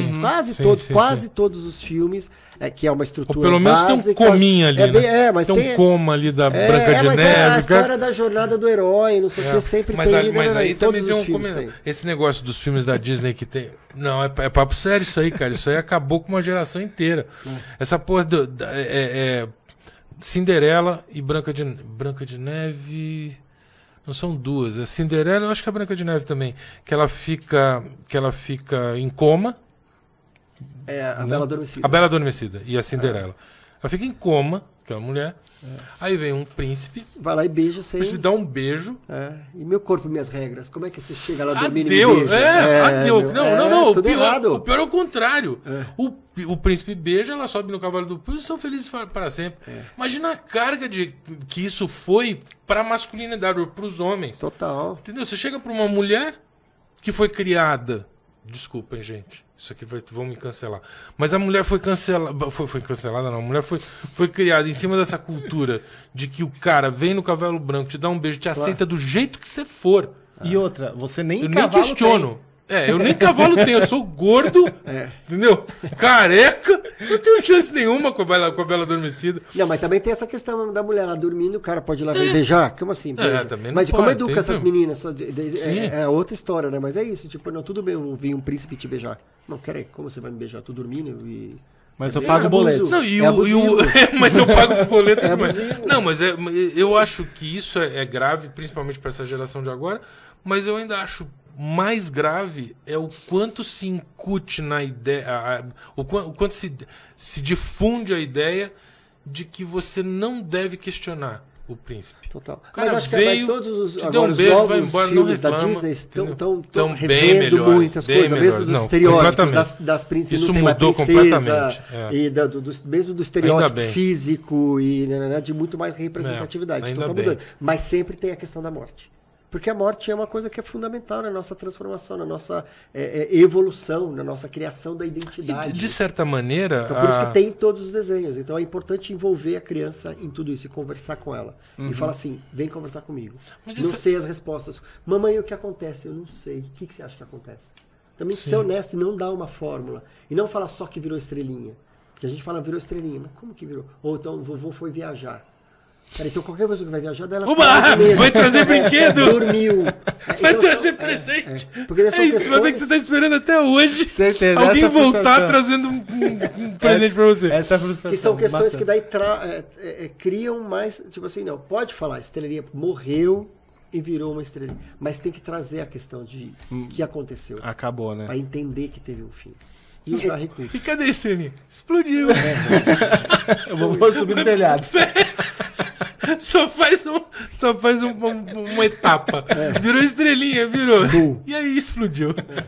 Mas você sabe que eu fiquei muito puto na minha vida quando eu descobri que por exemplo, o meu avô, câncer era uma palavra, eu acho que ainda é, né? Agora já Era uma bem palavra, mais, mas era não se falava. era uma palavra que não se falava. Então. E aí o meu avô estava doente, teve câncer de próstata e depois teve metástase e tal. Eu nunca soube de nada, entendeu? Era Uma coisa que eu falava assim, ele tá doente. Porra, e eu ficava assim, cara, mas o que ele tem? E as pessoas assim, devastadas, tipo, todo mundo já sabia que ele ia morrer. Menos eu, entendeu? Eu sabia que ele tava doente. Mas todo mundo sabia, entendeu? mas ninguém falava entre eles. Mas ninguém fala. Era o grande elefante, aquela coisa. Então daqui tem, é um grande tabu. E tem ainda, muitas vezes fala assim, não pode falar porque atrai. Então tinha Nossa essa questão, e Senhora. mesmo da morte, fala, não quero falar sobre a morte porque atrai. E daí eu falo assim, mas falar sobre sexo não engravida, então falar sobre a morte também não mata. É uma boa. Essa é uma boa. Falar boa sobre analogia. não acontece nada. É, boa analogia. Eu queria só puxar uma coisa que você falou, eu fiquei com isso na cabeça. Teve um momento no começo do nosso bate-papo que você falou sobre indústria da morte. O que seria exatamente uma indústria da morte e qual que é a principal associação? É das vendas em si? É de ser muito comercial? Não é de uma forma pejorativa também. Tem essa história da indústria da morte, não de uma forma... Porque é um business, existe isso, né? Porque tem todo o processo de cuidar, e daí das funerárias, do caixão, da forma de enterrar. Por exemplo, aqui no Brasil daí tem ou ser cremado ou ser enterrado. Fora do país cada vez mais está aumentando o que eles chamam do green burial, que é enterrar de volta para a natureza mesmo, direto, sem caixão, direto na terra, de fazer a forma mais natural possível, sem fazer nada com o corpo. Tem uma outra que eu trouxe uma pessoa para conversar no festival que eu fiz agora, que eu faço, chama Festival Infinito, que eu trouxe nos Estados Unidos, começou um processo de compostagem humana. Da mesma forma que a gente faz compostagem Vira selo? Não, vira compostagem? O que é isso? Você pega uma pessoa, compostar. Postar o selo. Essa e eu já entrei na edição. Compostagem. Essa eu Você transforma a pessoa em selo e manda pros amigos. Você faz composta, legumes. Composta também. Você faz a compostagem, depois que é dessa compostagem? terra. Não é isso, você coloca o corpo numa cápsula e ali você vai colocar, eles colocam pedaços de madeira, coisas, folhas e tudo mais, e mantém a temperatura, a umidade e tudo mais. Depois de 40 dias não tem nada. Eles só trituram o resto e aquilo vira um solo. Peraí. Ele é um processo natural que acontece isso. Não coloca nenhum nada, então, só porque a gente é cheio de micro-organismos, né? Cheio de coisas. Você deixa... Cria a situação ideal, 40 a 50 dias, não tem mais nada, daí isso daí volta para a floresta. Entendeu? Então é uma forma isso é uma coisa maravilhosa. É maravilhoso. Eu acho horroroso você fazer isso. Você faz como é que chama quando você faz uma cultura? Você faz a cultura do papai. Não é só com o papai, é bastante. O papai dá 1 metro cúbico de terra. Sim. E daí, se você quiser, você leva embora essa terra. Da mesma forma, em vez de você pegar cinza, você vai pegar terra. Mas só que é 1 metro cúbico. Daí as pessoas normalmente querem um pouquinho. E isso daí volta pra floresta. É que nem quando um passarinho morto na floresta vai e tal, cai. Ele vai compostar. Sim, se decompõe, você força a decomposição. Então você vai voltar, o ciclo vai seguir acontecendo. Não, eu entendo, mas é que eu tenho a sensação assim, eu não vou a velório nem a enterro. É uma coisa que eu decidi lá atrás, assim, com uns 15 anos. Aliás, quando meu avô e minha avó morreram. Mas por quê? Porque quando eu vi a minha avó no velório, eu na minha cabeça, a primeira coisa que eu pensei é que porra medieval é essa? Entendeu? Porque assim, minha avó não é isso aí. Aliás, não foi com a minha avó, desculpa, foi com o meu avô. O meu avô, quando ele morreu, eu recebi uma ligação às 2h da madrugada em casa, porque demorou, eu já tinha 18 anos, já tinha carro e tal, e eu que levei ele no hospital quando ele foi internado. Aí me ligaram às 2 da manhã e disseram que ele tinha morrido. Então eu falei pro meu pai, era o hospital militar ali do lado do AMB. Eu falei pro meu pai, falei, ó, vovô morreu, eu tô indo pra lá, te encontro lá. Ele falou, beleza. Aí fui pro hospital, quando eu cheguei na recepção, os caras falaram assim, ele tá aqui embaixo, você sai aqui na rua, o hospital militar é plano, né? Você sai aqui na rua, é na primeira porta à direita. Eu falei, beleza, vou chegar lá, vai ser um departamento, né? Vai ter uma coisa, um balcão com alguém que você fala, olha, vim falar do meu avô e tal. Aí cheguei lá, a hora que eu virei e entrei, tinha uma luz pendendo do teto, assim, sem nada, uma luz quente, assim, uma maca de alumínio e o meu avô nu em cima. Tão seco quanto isso, assim, sabe? Eu olhei aquilo e falei, bom, obviamente me mandaram no lugar errado, porque não é assim que você... Mas tudo bem, aí eu entrei, olhei pro meu avô e eu pensei assim, este não é o meu avô. Uhum. Isso é uma coisa, entendeu? De carne e osso aí, que não é o meu avô, definitivamente. E eu lembro de olhar o rosto dele, de passar a mão na cabeça dele, procurando o meu avô, sabe? E ele não estava ali. Então, desse dia em diante, eu falei, não há nenhuma razão para eu ir num velório e ver alguém que eu gosto morto. Porque não é mais aquela pessoa. Aí já me falaram assim, não, mas você tem que ir porque ajuda os familiares, né? É um apoio que você dá. Eu quero que você foda, porque eu também estou sofrendo com aquilo, entendeu? Não quero ter essa experiência. Deixa eu contar a minha versão exatamente dessa cena. Quando a minha mãe morreu, foi essa minha primeira morte importante que eu comecei a me envolver com isso. No velório, eu também, ainda mais no interior, daí vinha muita gente conversar e contar, conheci sua mãe, quando, não sei o quê, um monte de história. E de repente, quando começou a contar uma história, eu falei, me fala. E eu me lembro, assim, eu estava conversando tipo, com a pessoa na minha frente e o cachorro da minha mãe atrás, ela lá. E o meu insight foi, minha mãe não tá ali, minha mãe tá aqui. Nessa história. Sim. E daí eu saía perguntando para as pessoas, onde você conhece minha mãe? Você tem uma história para contar sobre ela? E eu olhava pro caixão e falava, mas não era assim. Ele não tá aqui. Ela não tá aqui. Ela tá aqui, ó, e isso aqui não vai embora. Daí foi até o início da história do infinito. Isso aqui não acaba. A pessoa tá seguindo viva aqui. Daí isso ajuda na Mas é mais ou menos o que acontece comigo. Quer dizer assim, eu não quero olhar aquela pessoa, não quero ouvir as histórias, porque eu tenho as histórias com ela que eu quero guardar para mim e quero que termine assim a minha relação com aquela pessoa. E isso sempre é extremamente individual e não tem certo ou errado. No processo do luto, tem uma questão de ser importante. Eu não tô falando que tem que, tá? Tô falando que é importante. Tanto é que, por exemplo, no Covid, que muitas pessoas não puderam se despedir. Sim, isso deve ser terrível. Processo do luto, porque é uma coisa você tem uma escolha. Sim. Você não poder. Você não poder é outra você coisa. Você não quer. Mas aconteceu uma coisa assim, hoje eu senti que eu quero ir. A possibilidade de poder. E tem uma questão de você ver o corpo, além de ver o corpo, as coroas, tem várias informações e sinais e signos que nos dizem, que nos ajuda o nosso se afastar dessa pessoa. Não. A se afastar no dia de... Tipo, morreu. Então tem informações emocionais, intelectuais, emocionais, que vão nos ajudando a elaborar, porque o luto é um processo de elaboração. Eu vou me organizando emocionalmente e intelectualmente para falar assim, isso não existe mais, agora o que vai ser de novo? Então ele tem vários, por isso que os rituais são importantes. E não necessariamente, às vezes, por exemplo, eu conversei com muitas pessoas que perderam alguém no Covid. Então, se não tiver essa possibilidade, então como que a gente cria essa possibilidade? Como que eu crio um ritual para enterrar esta pessoa? Ou um ritual para celebrar a vida dessa pessoa? Para eu me organizar, para eu ter essa informação de que isso aconteceu. Para eu começar esse processo de elaboração. Porque pode ser que isso, por exemplo, no Covid, um risco bastante alto de um luto complicado. De um luto... Me sumiu a palavra agora. Mas um luto que é complicado, que é mais difícil. Porque o luto que eu lembro que eu falei é um processo natural.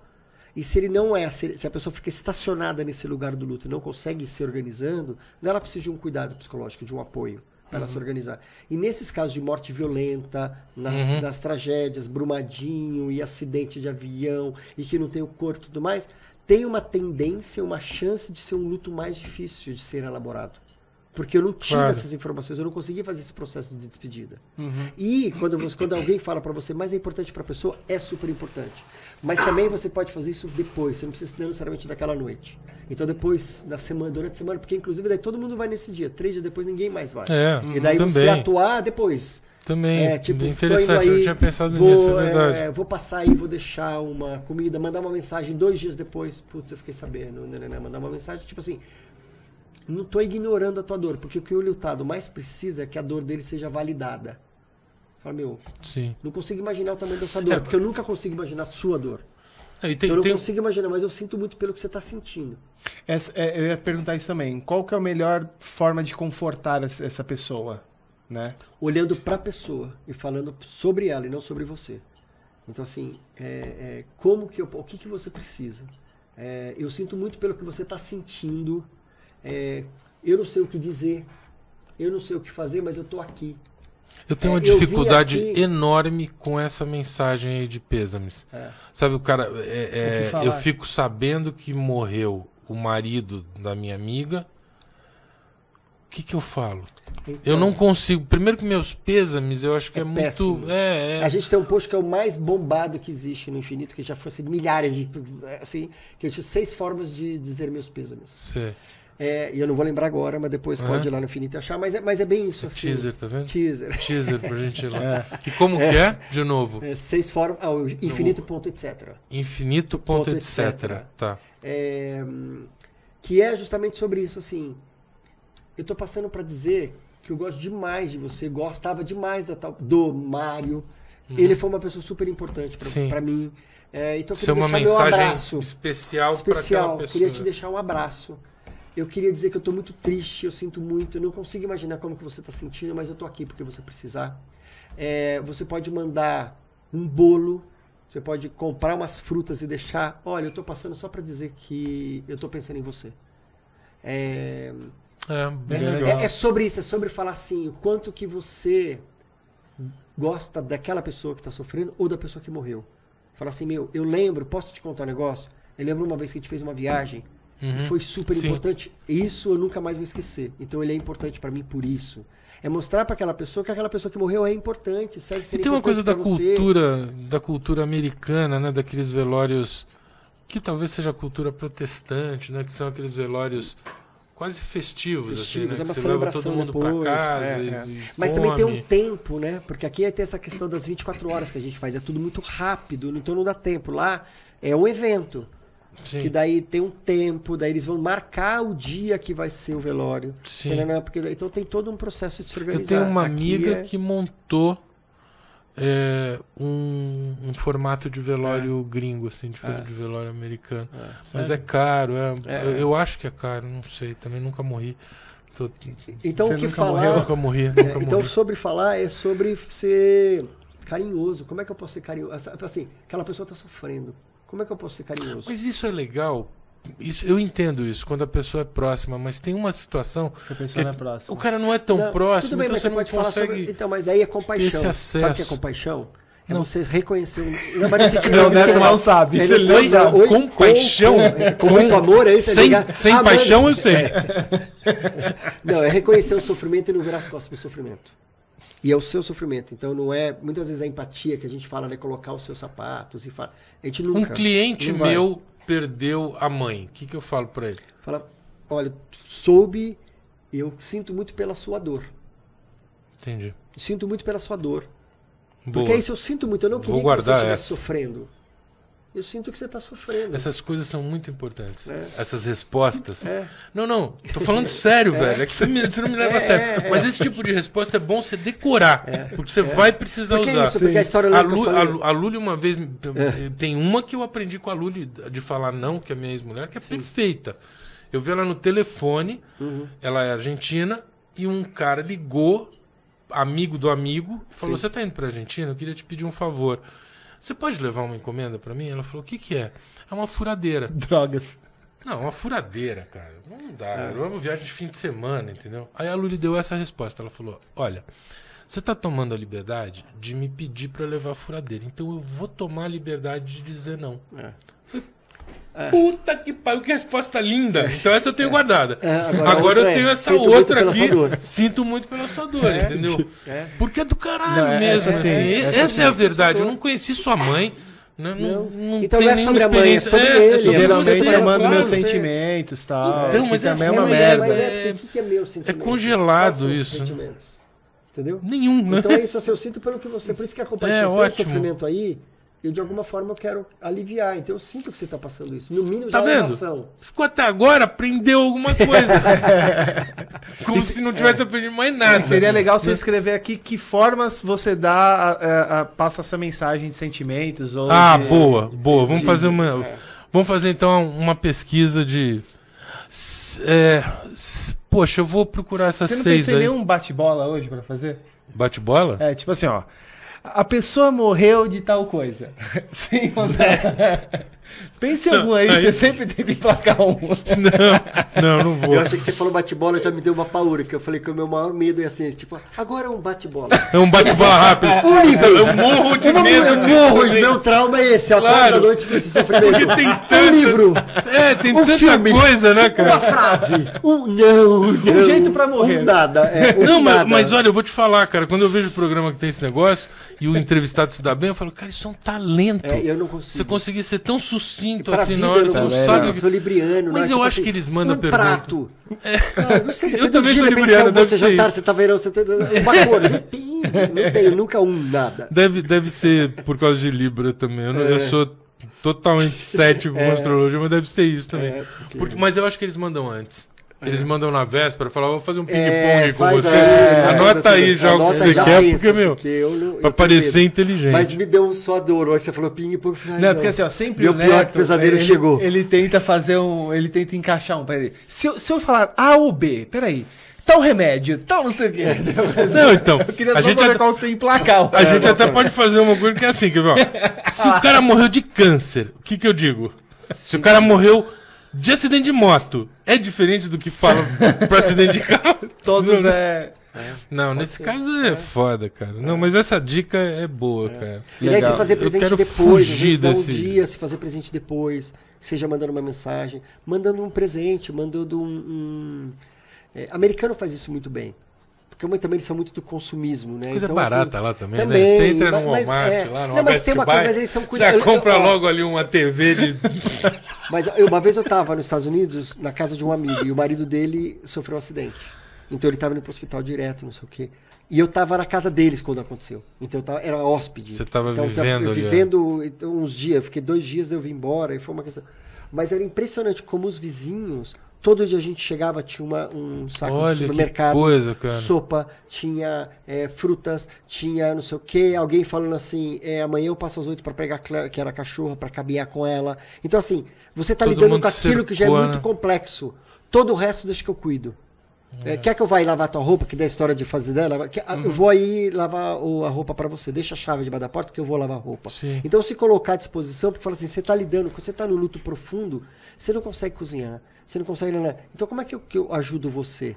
E outra coisa assim, fala assim, tô no supermercado perto da tua casa, posso te levar algumas coisas? Porra, esse é o meu Leva. sonho. Entendeu? Entendeu? Pode ser um... Eu já perdi a seriedade. Como você pode ver nessa conversa, eu já perdi a seriedade. Se você tá ouvindo isso aqui, tiver no supermercado perto da minha casa, me liga.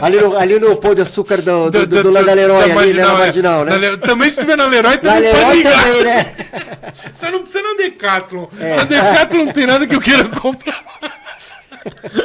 pra minha vida medíocre dentro de casa, não tem nada na Decathlon que eu Você preciso. levantou num outro ponto que eu acho que é interessante. Quando a pessoa vem falecer dentro da casa, né, assim, tem 2 tabus muito grandes. Primeiro, pela perda, e depois por estar num ambiente que você convive. E aí, o que geralmente é mais aconselhável? Mas você tá falando de questões práticas, o que fazer ou como... Como lidar com as pessoas que ficam, né? Assim, porque, imagina, ela sempre fala assim, geralmente a primeira coisa que você fala, putz, não quero mais ficar aqui, não quero mais morar aqui. Né? O que geralmente... na verdade, de novo, abrir espaço para conversa. Isso está sendo um desconforto. Então, às vezes a pessoa precisa de uma terapia, precisa de um acordo para processar aquilo. Tipo, me traumatizou isso. Então eu não consigo mais ter essa imagem, isso me faz muito mal. Então às vezes a pessoa precisa sair um tempo de casa e ficar um tempo, mas depois ela vai voltar e vai processar isso. Às vezes as pessoas, tipo, tá tudo certo. Não tem uma fórmula correta, mas o que é assim, é entender se tem uma dor e como que eu vou acolher isso. É isso. Então, se você está sentindo isso, fala assim, eu não estou dando conta, eu preciso de ajuda. Se você está acompanhando alguém que está vivendo isso, fala assim, você precisa de ajuda, vamos conversar, vamos levar para um psicólogo, vamos procurar uma ajuda.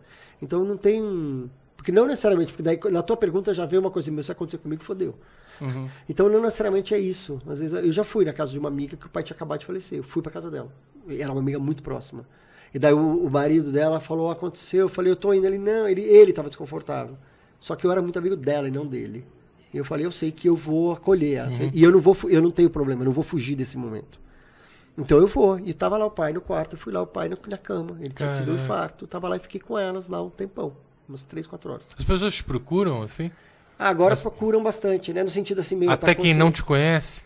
Também chega de falar assim, cara, meu tá pai morreu, ou e agora? Meu pai tá vivendo isso, tá acontecendo isso, tá morrendo, o que eu faço? Ou tem uma pessoa que não aceita cuidar dos paliativos. Não é pesado pra você isso? Por mais que você lide bem com tudo isso? Às vezes é, né? Às vezes é, mas no final eu entendo.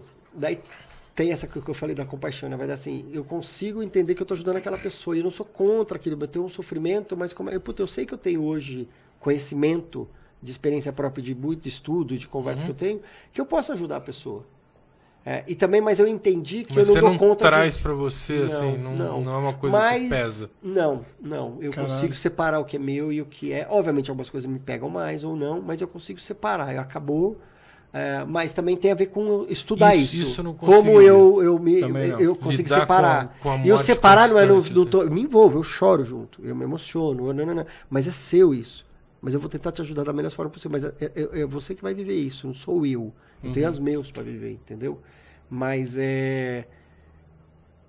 às vezes eu me vejo perdendo. Eu tô me emocionando, mas eu tô me perdendo naquilo. Então eu tento... como é que eu volto? Como é que as pessoas te acham? No infinito.etc. Acho que é o melhor lugar. Tá. Que é no Instagram, e eu tenho o site www.infinito.etc. Mas ali é você que vai ver. Eu digo, se alguém quiser conversar com você, tem o Tom Almeida, que é o meu Instagram, que é esse lugar, aí. é por ali. Mas nem sempre no meu Instagram eu também consigo responder. Então, e daí uma coisa que também aconteceu assim, eu consegui ter paz com isso também. De entender isso me agoniava mais. Assim, eu não estou conseguindo ajudar todo mundo. Aí isso eu sofria mais. E o que eu entendo hoje, assim, eu não dou conta de falar com todo mundo. Então tem muitas mensagens. Então é melhor ir pelo infinito. Pelo infinito, que daí alguém vai encaminhar. Eu respondo, e também tem o pessoal que trabalha com que responde e tudo mais. Mas muitas vezes eu não dou conta, mas eu tô tranquilo de que o tanto que a gente produz de conteúdo no Instagram. No YouTube, que é o Movimento Infinito no YouTube, eu tenho mais de, quase 100 horas de conteúdo, de palestras, de entrevistas, com pessoas fora do país, falando sobre luto, sobre morte, sobre testamento vital. Tem muito conteúdo lá. Mas eu acho que tem uma diferença entre o conteúdo, né, que eu acho que é super importante para quem quer se aprofundar, e quem tá com a urgência, né, eu preciso entender isso, não quero ver um vídeo, eu quero falar com eu você, entendo, né? E eu também entendi que eu não dou conta de tudo, e estou em paz com isso, porque não consigo. E também, mas tem a ver, é um processo. No começo eu era muito mais sofrido, no começo eu... Sim, então, assim, foi pesado. Agora eu entendo que eu preciso estar bem para poder ajudar as pessoas. Eu tenho que me cuidar. Tu tá com essa história de eu ir morar no meio do mato, tem a ver com isso, de contato com a natureza, de eu poder caminhar, sabe? De também isso manter o meu equilíbrio para eu poder fazer, porque eu entendo que é pesado. Não é simples. Então mas como é um amadurecimento de conseguir falar que é a história. Tem um livro que é super bonito que eu estudei há pouco tempo, que chama A Beira do Abismo. Que essas questões da compaixão, do altruísmo e tudo mais, é um limite de eu chegar até aí para te ajudar, mas não cair, porque eu posso cair na tua dor e eu me misturo e daí, né? Então qual é o... Nossa, facinho. Dependendo do caso, então como é que você facinho. vai no limite para não cair? É muito fácil. Então, até onde eu consigo ir? Te ajudar mesmo, do jeito que você precisa. Aquilo que eu estava falando da história da empatia e compaixão. Que empatia é eu me colocar no seu lugar. Só que, imagina eu me colocar no lugar do Neto, que eu acabei de conhecer. Você acha que eu vou tomar as mesmas decisões corretas para você? Eu vou tomar do jeito da minha história, muito não da melhor sua. Você vai tomar, pode com toda ser certeza. Para mim, mas não para você. Mas a compaixão tem a ver aí, fala assim, Neto, o que para você é importante? Como que eu vou te ajudar da melhor forma? Calar a boquinha, ficar quieto, mas eu acho que tem uma história que do outro. E não, tipo, é isso que eu vou fazer por você. Daí tem a ver comigo, não tem a ver com você. E pode ser que daí eu te violente, eu te machuque mais. Mas essa ideia de altruísmo, de ajudar e tal, tem uma coisa que eu sempre pensei assim, tem um limite. Foda-se. Não, tem um limite também, que não é só de você mergulhar no cara, mas é o quanto que você está fazendo aquilo pra você ser uma pessoa boa, né? Total. Pra você falar... Claro. Eu sou foda, eu ajudo todo mundo e tal. Então é complicado. Meu avô, ele tinha uma coisa... Eu aprendi muita coisa com meu avô, e ele insistia nessa história do que a mão esquerda faz, a direita não precisa saber, né? Que é uma coisa de assim, se você ajuda, ninguém precisa saber. Se você... é um filântropo, se você...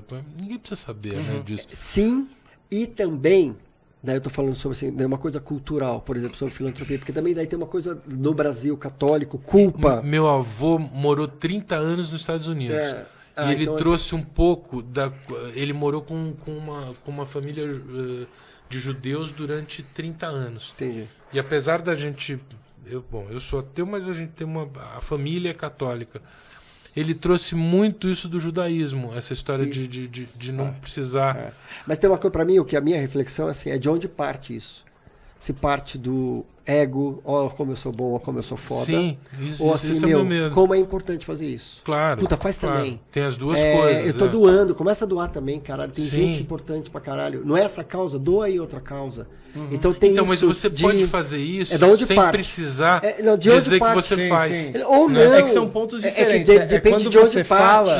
Quando você fala, você cria uma corrente para outras pessoas também exemplo, entrar nessa. No começo... Não, mas você pode falar assim, se a gente tá falando, por exemplo, da guerra, né? Digamos que eu ajude Médicos Sem Fronteiras, né? Mas você não precisa saber que eu ajudo Médicos Sem Fronteiras. A gente tá falando de guerra, eu posso falar pra você, cara, ajuda lá no Médicos Sem Fronteiras do caralho, então, eu já conheço gente que ajuda. Pra mim depende de parte. Porque, por exemplo, eu tô aqui falando sobre a minha história pessoal de vida, de coisas super íntimas, super privadas, não sei o quê, e que mudaram a minha vida. É o que eu faço. Sim. Eu ajudo as pessoas. Eu sei que o que eu faço é importante. Não, claro. Não acho que eu sou melhor que ninguém por causa disso. Não, Claro. não. Desculpe se pareceu que eu tava te falando. Nem um pouco. Eu só tô falando que tem formas, da onde parte. E no começo, quando começou tudo isso, você é profissional eu entrei numa nisso, crise. né? Não, mas eu entrei numa crise e falei, mas tipo, fazer palestra. Sim. Pra falar, eu vou expor isso. E tem isso, as pessoas olham muitas vezes, você, cara. Tipo, eu não sou nada. O que eu faço bem. Não é sobre. Não, cara, eu consigo falar sobre isso. E eu faço bem. Eu acho que o que eu estou criando é um movimento importante que as pessoas precisam ter sofrimento. E eu conto a história porque eu sei que ela serve. Porque muitas pessoas se identificam com isso, porque estão vivendo coisas parecidas. E se eu não falasse, talvez não tivesse o poder. Então eu concordo, tem uma limite, mas ao mesmo tempo você tem que usar para poder abrir mas é que eu acho que o teu caso é completamente diferente, porque você optou por isso como a tua vida. Não é uma atitude que você toma, né? E acho que ninguém pode pensar que alguém que é um profissional neste assunto, como é o teu caso, tá falando assim, ele tá falando isso só porque ele quer parecer que ele é legal. E ao mesmo tempo, tudo voltando ao teu, e ao mesmo tempo essa história de altruísmo, né? Muitas vezes daí vem pro ego, sim, pra falar, tipo, ó, como eu sou bonzinho, né? Então tem muito isso. Uma coisa que me chama a atenção é que o meu avô dizia essa história, que a mão esquerda, a mão direita, né? Que a mão esquerda faz a direita, não precisa saber. E ele dizia que isso era da cultura judaica. Mas, ao mesmo tempo, se você vai no Einstein, as alas têm sempre o nome da família doador, que doou, né? O que é exatamente o oposto a isso, né? Que é uma coisa que cara, se eu tivesse dinheiro pra caralho, capaz de dar uma ala pro Einstein, porra, vou botar meu nome? É muita cara dura, né, cara? Muito esfregar na cara, falar como eu sou legal. Mas eu acho que isso incentiva outras pessoas com o mesmo porte a fazer a mesma coisa. Assim, essa área foi doada. Essa área, esse novo setor, foi uma doação de pacientes, não sei o que. Acho que se você se interessa, liga pro número tchau, também. Entendeu? As duas coisas estão certas, eu acho. Eu não acho que tá certo, não. Acho que tá errado. Eu vou lá no Einstein agora, saindo daqui. Então eu vou embora. Saindo do Einstein, saindo daqui, eu vou lá no Einstein e falar, tira essa porra do Isaac Salim aí. Salim não. Salim não tem nada a ver. Salim é outra coisa. Tira essa porra do Isaac, do Jacó e dessa área aí. Acho que depende do ponto de partida aí. Qual a intenção. Então, na verdade é isso. É que você é uma pessoa boa. A diferença é que ele é uma pessoa boa ou não. Entendeu? Isso aí não precisa de muito. Então, queria agradecer. A gente acabou. Completamente. Queria agradecer aí seu bate-papo. A gente acabou até estendendo um pouco do horário que você tinha. Como que as pessoas podem te procurar para te gerar, não negócio, mas assim, empresas podem te contratar para palestras? Sim. Como que a gente pode... O melhor, ou tem o e-mail contato@infinito.etc, ou no Instagram infinito.etc. Tá aqui embaixo, galera. E sim, eu faço trabalho com empresas. Eu faço palestras, eu faço treinamentos com equipe de saúde, fazer acolhimento sobre luto, em escolas. Então tem um braço do projeto que é justamente sobre isso, que é uma educação sobre perdas e lutos, acolhimentos. E eu acho que também ali o Infinito é um vetor que a gente não tem algo para oferecer, mas eu tenho todos os contatos de trabalhos e profissionais que possam acolher. E eu acho que é extremamente importante isso, assim, cada vez mais. Né? Legal. Cara, muito legal. Eu tô surpreso, assim. É um assunto que eu não imaginava que fosse tão rico, né? Talvez pela minha visão... talvez pela minha visão já decidida. Assim, não tem nada. Próximo assunto. Entendeu? E aí quando você começa a entrar nisso, claro, tem muita coisa, muito rico. Pô, obrigado pra caramba. Pra gente e pra mim, pro Infinito, é extremamente importante, porque o que eu quero é ampliar essa conversa. Claro. Porque ela é muito importante. Sim. Ela impacta a vida das pessoas no momento mais vulnerável da vida delas. E eu sei que tudo que a gente já fez até hoje pode ajudar, e eu sei que ajuda muita gente. De abrir conversa, de saber falar, de se aproximar. E quando a gente fala sobre a morte, a gente vai além do medo e da dor, aquilo que eu falei. É o espaço que cria para falar sobre coisas importantes, é falar sobre intimidade, sobre pertencimento, gratidão, todas essas coisas. Então fica uma experiência mais completa. E falar da morte coloca a luz na vida. Sim. Porque a gente chegou à conclusão que vai acontecer, nós vamos morrer uma hora dessa. Então como é que eu vou vivendo até lá? Você tá na dúvida? Nenhuma. Eu quero ter dúvida. Não vai ter jeito. Então, mas de qualquer forma, na dúvida, então tem o pode ser que. Então nesse pode ser que, vai organizando a tua vida. Agora eu lembrei do negócio, eu tenho 57 anos, né? Quando eu tinha uns 16, assim, eu fui pra... Não era maior de idade, eu tinha uns 18, 19. Eu fui pra Paraty e tinha uma cartomante. Uma tenda com uma cartomante dentro. E eu nunca tinha ido num negócio desse, eu falei, deixa eu ver qual que é, né? Só de farra, né? Aí ela botou lá as cartas, ela falou, você quer saber alguma coisa? Eu falei, eu quero saber quando que eu vou morrer. Aí ela fez assim, ela botou as cartas e falou assim, 63 anos, erro médico. Falei, caramba. A primeira coisa que eu pensei foi assim, porra, quando eu tiver 63 anos ainda vai ter erro médico? Ainda? Né? E tá aí, né? 63 anos tá aí. Obviamente que poderia ser erro médico. E eu fico imaginando o que vai acontecer quando eu fizer 63 anos, velho. E eu tiver que passar 365 dias lembrando da porra da cartomante que falou que eu já avisei as minhas filhas. Falei, 63 anos eu não entro num hospital. E aí elas falam pra mim assim, mas aí é o erro médico. Daí é o erro médico, não foi ao médico. Você não sabe, você não vai saber nunca. Então, legal. Puta, muito obrigado. Eu que agradeço. Obrigado demais. Adoramos o papo contigo. Obrigado. E assim que eu estiver morrendo, eu te dou um toque. Bora falar. Vamos falar. Sabe, daí é uma outra conversa, mas sabe que tem a doula da morte, né? O quê? Doula. Sabe a doula do nascimento? Da morte? Sim, a doula da morte. Sério? Que é justamente acompanhar esse processo, que é um processo de parto para uma outra vida, né? Se você acredita, é o parto da alma. Então é um processo natural de algo, que são dois momentos muito importantes, o nascimento e a morte. Eu vou falar, e quando eu te procurar, você já vai saber que vai ser mais para eutanásia. Tá bom. Vou estar mais focado na eutanásia. Mas a gente pode também, agora no meio do caminho da vida, tomar um chopp. Também, isso também. Boa. Falou. Obrigado, Valeu, então. obrigado. Gente, terça-feira, 18 horas no ar. Quinta-feira, entra no Spotify. Valeu. Obrigado. Valeu, pessoal. Obrigado. Escreva aqui se vocês conhecem o Tom, se ele já participou de alguma forma de uma ajuda com vocês e alguma pergunta que vocês queiram fazer. Obrigado, pessoal. Também bota aquilo que você falou que é legal. Bota aí como é que é a mensagem de pêsames que vocês mandam. Exatamente. Qual que é a mensagem que vocês colocam quando, enfim, você tem que avisar alguém ou você também não sabe falar que nem a gente aqui que aprendeu hoje. A melhor mensagem vai ganhar uma caneca. Pronto, eu vou te dar uma caneca. Fechou. Obrigado, pessoal. Até a próxima. Valeu. Valeu.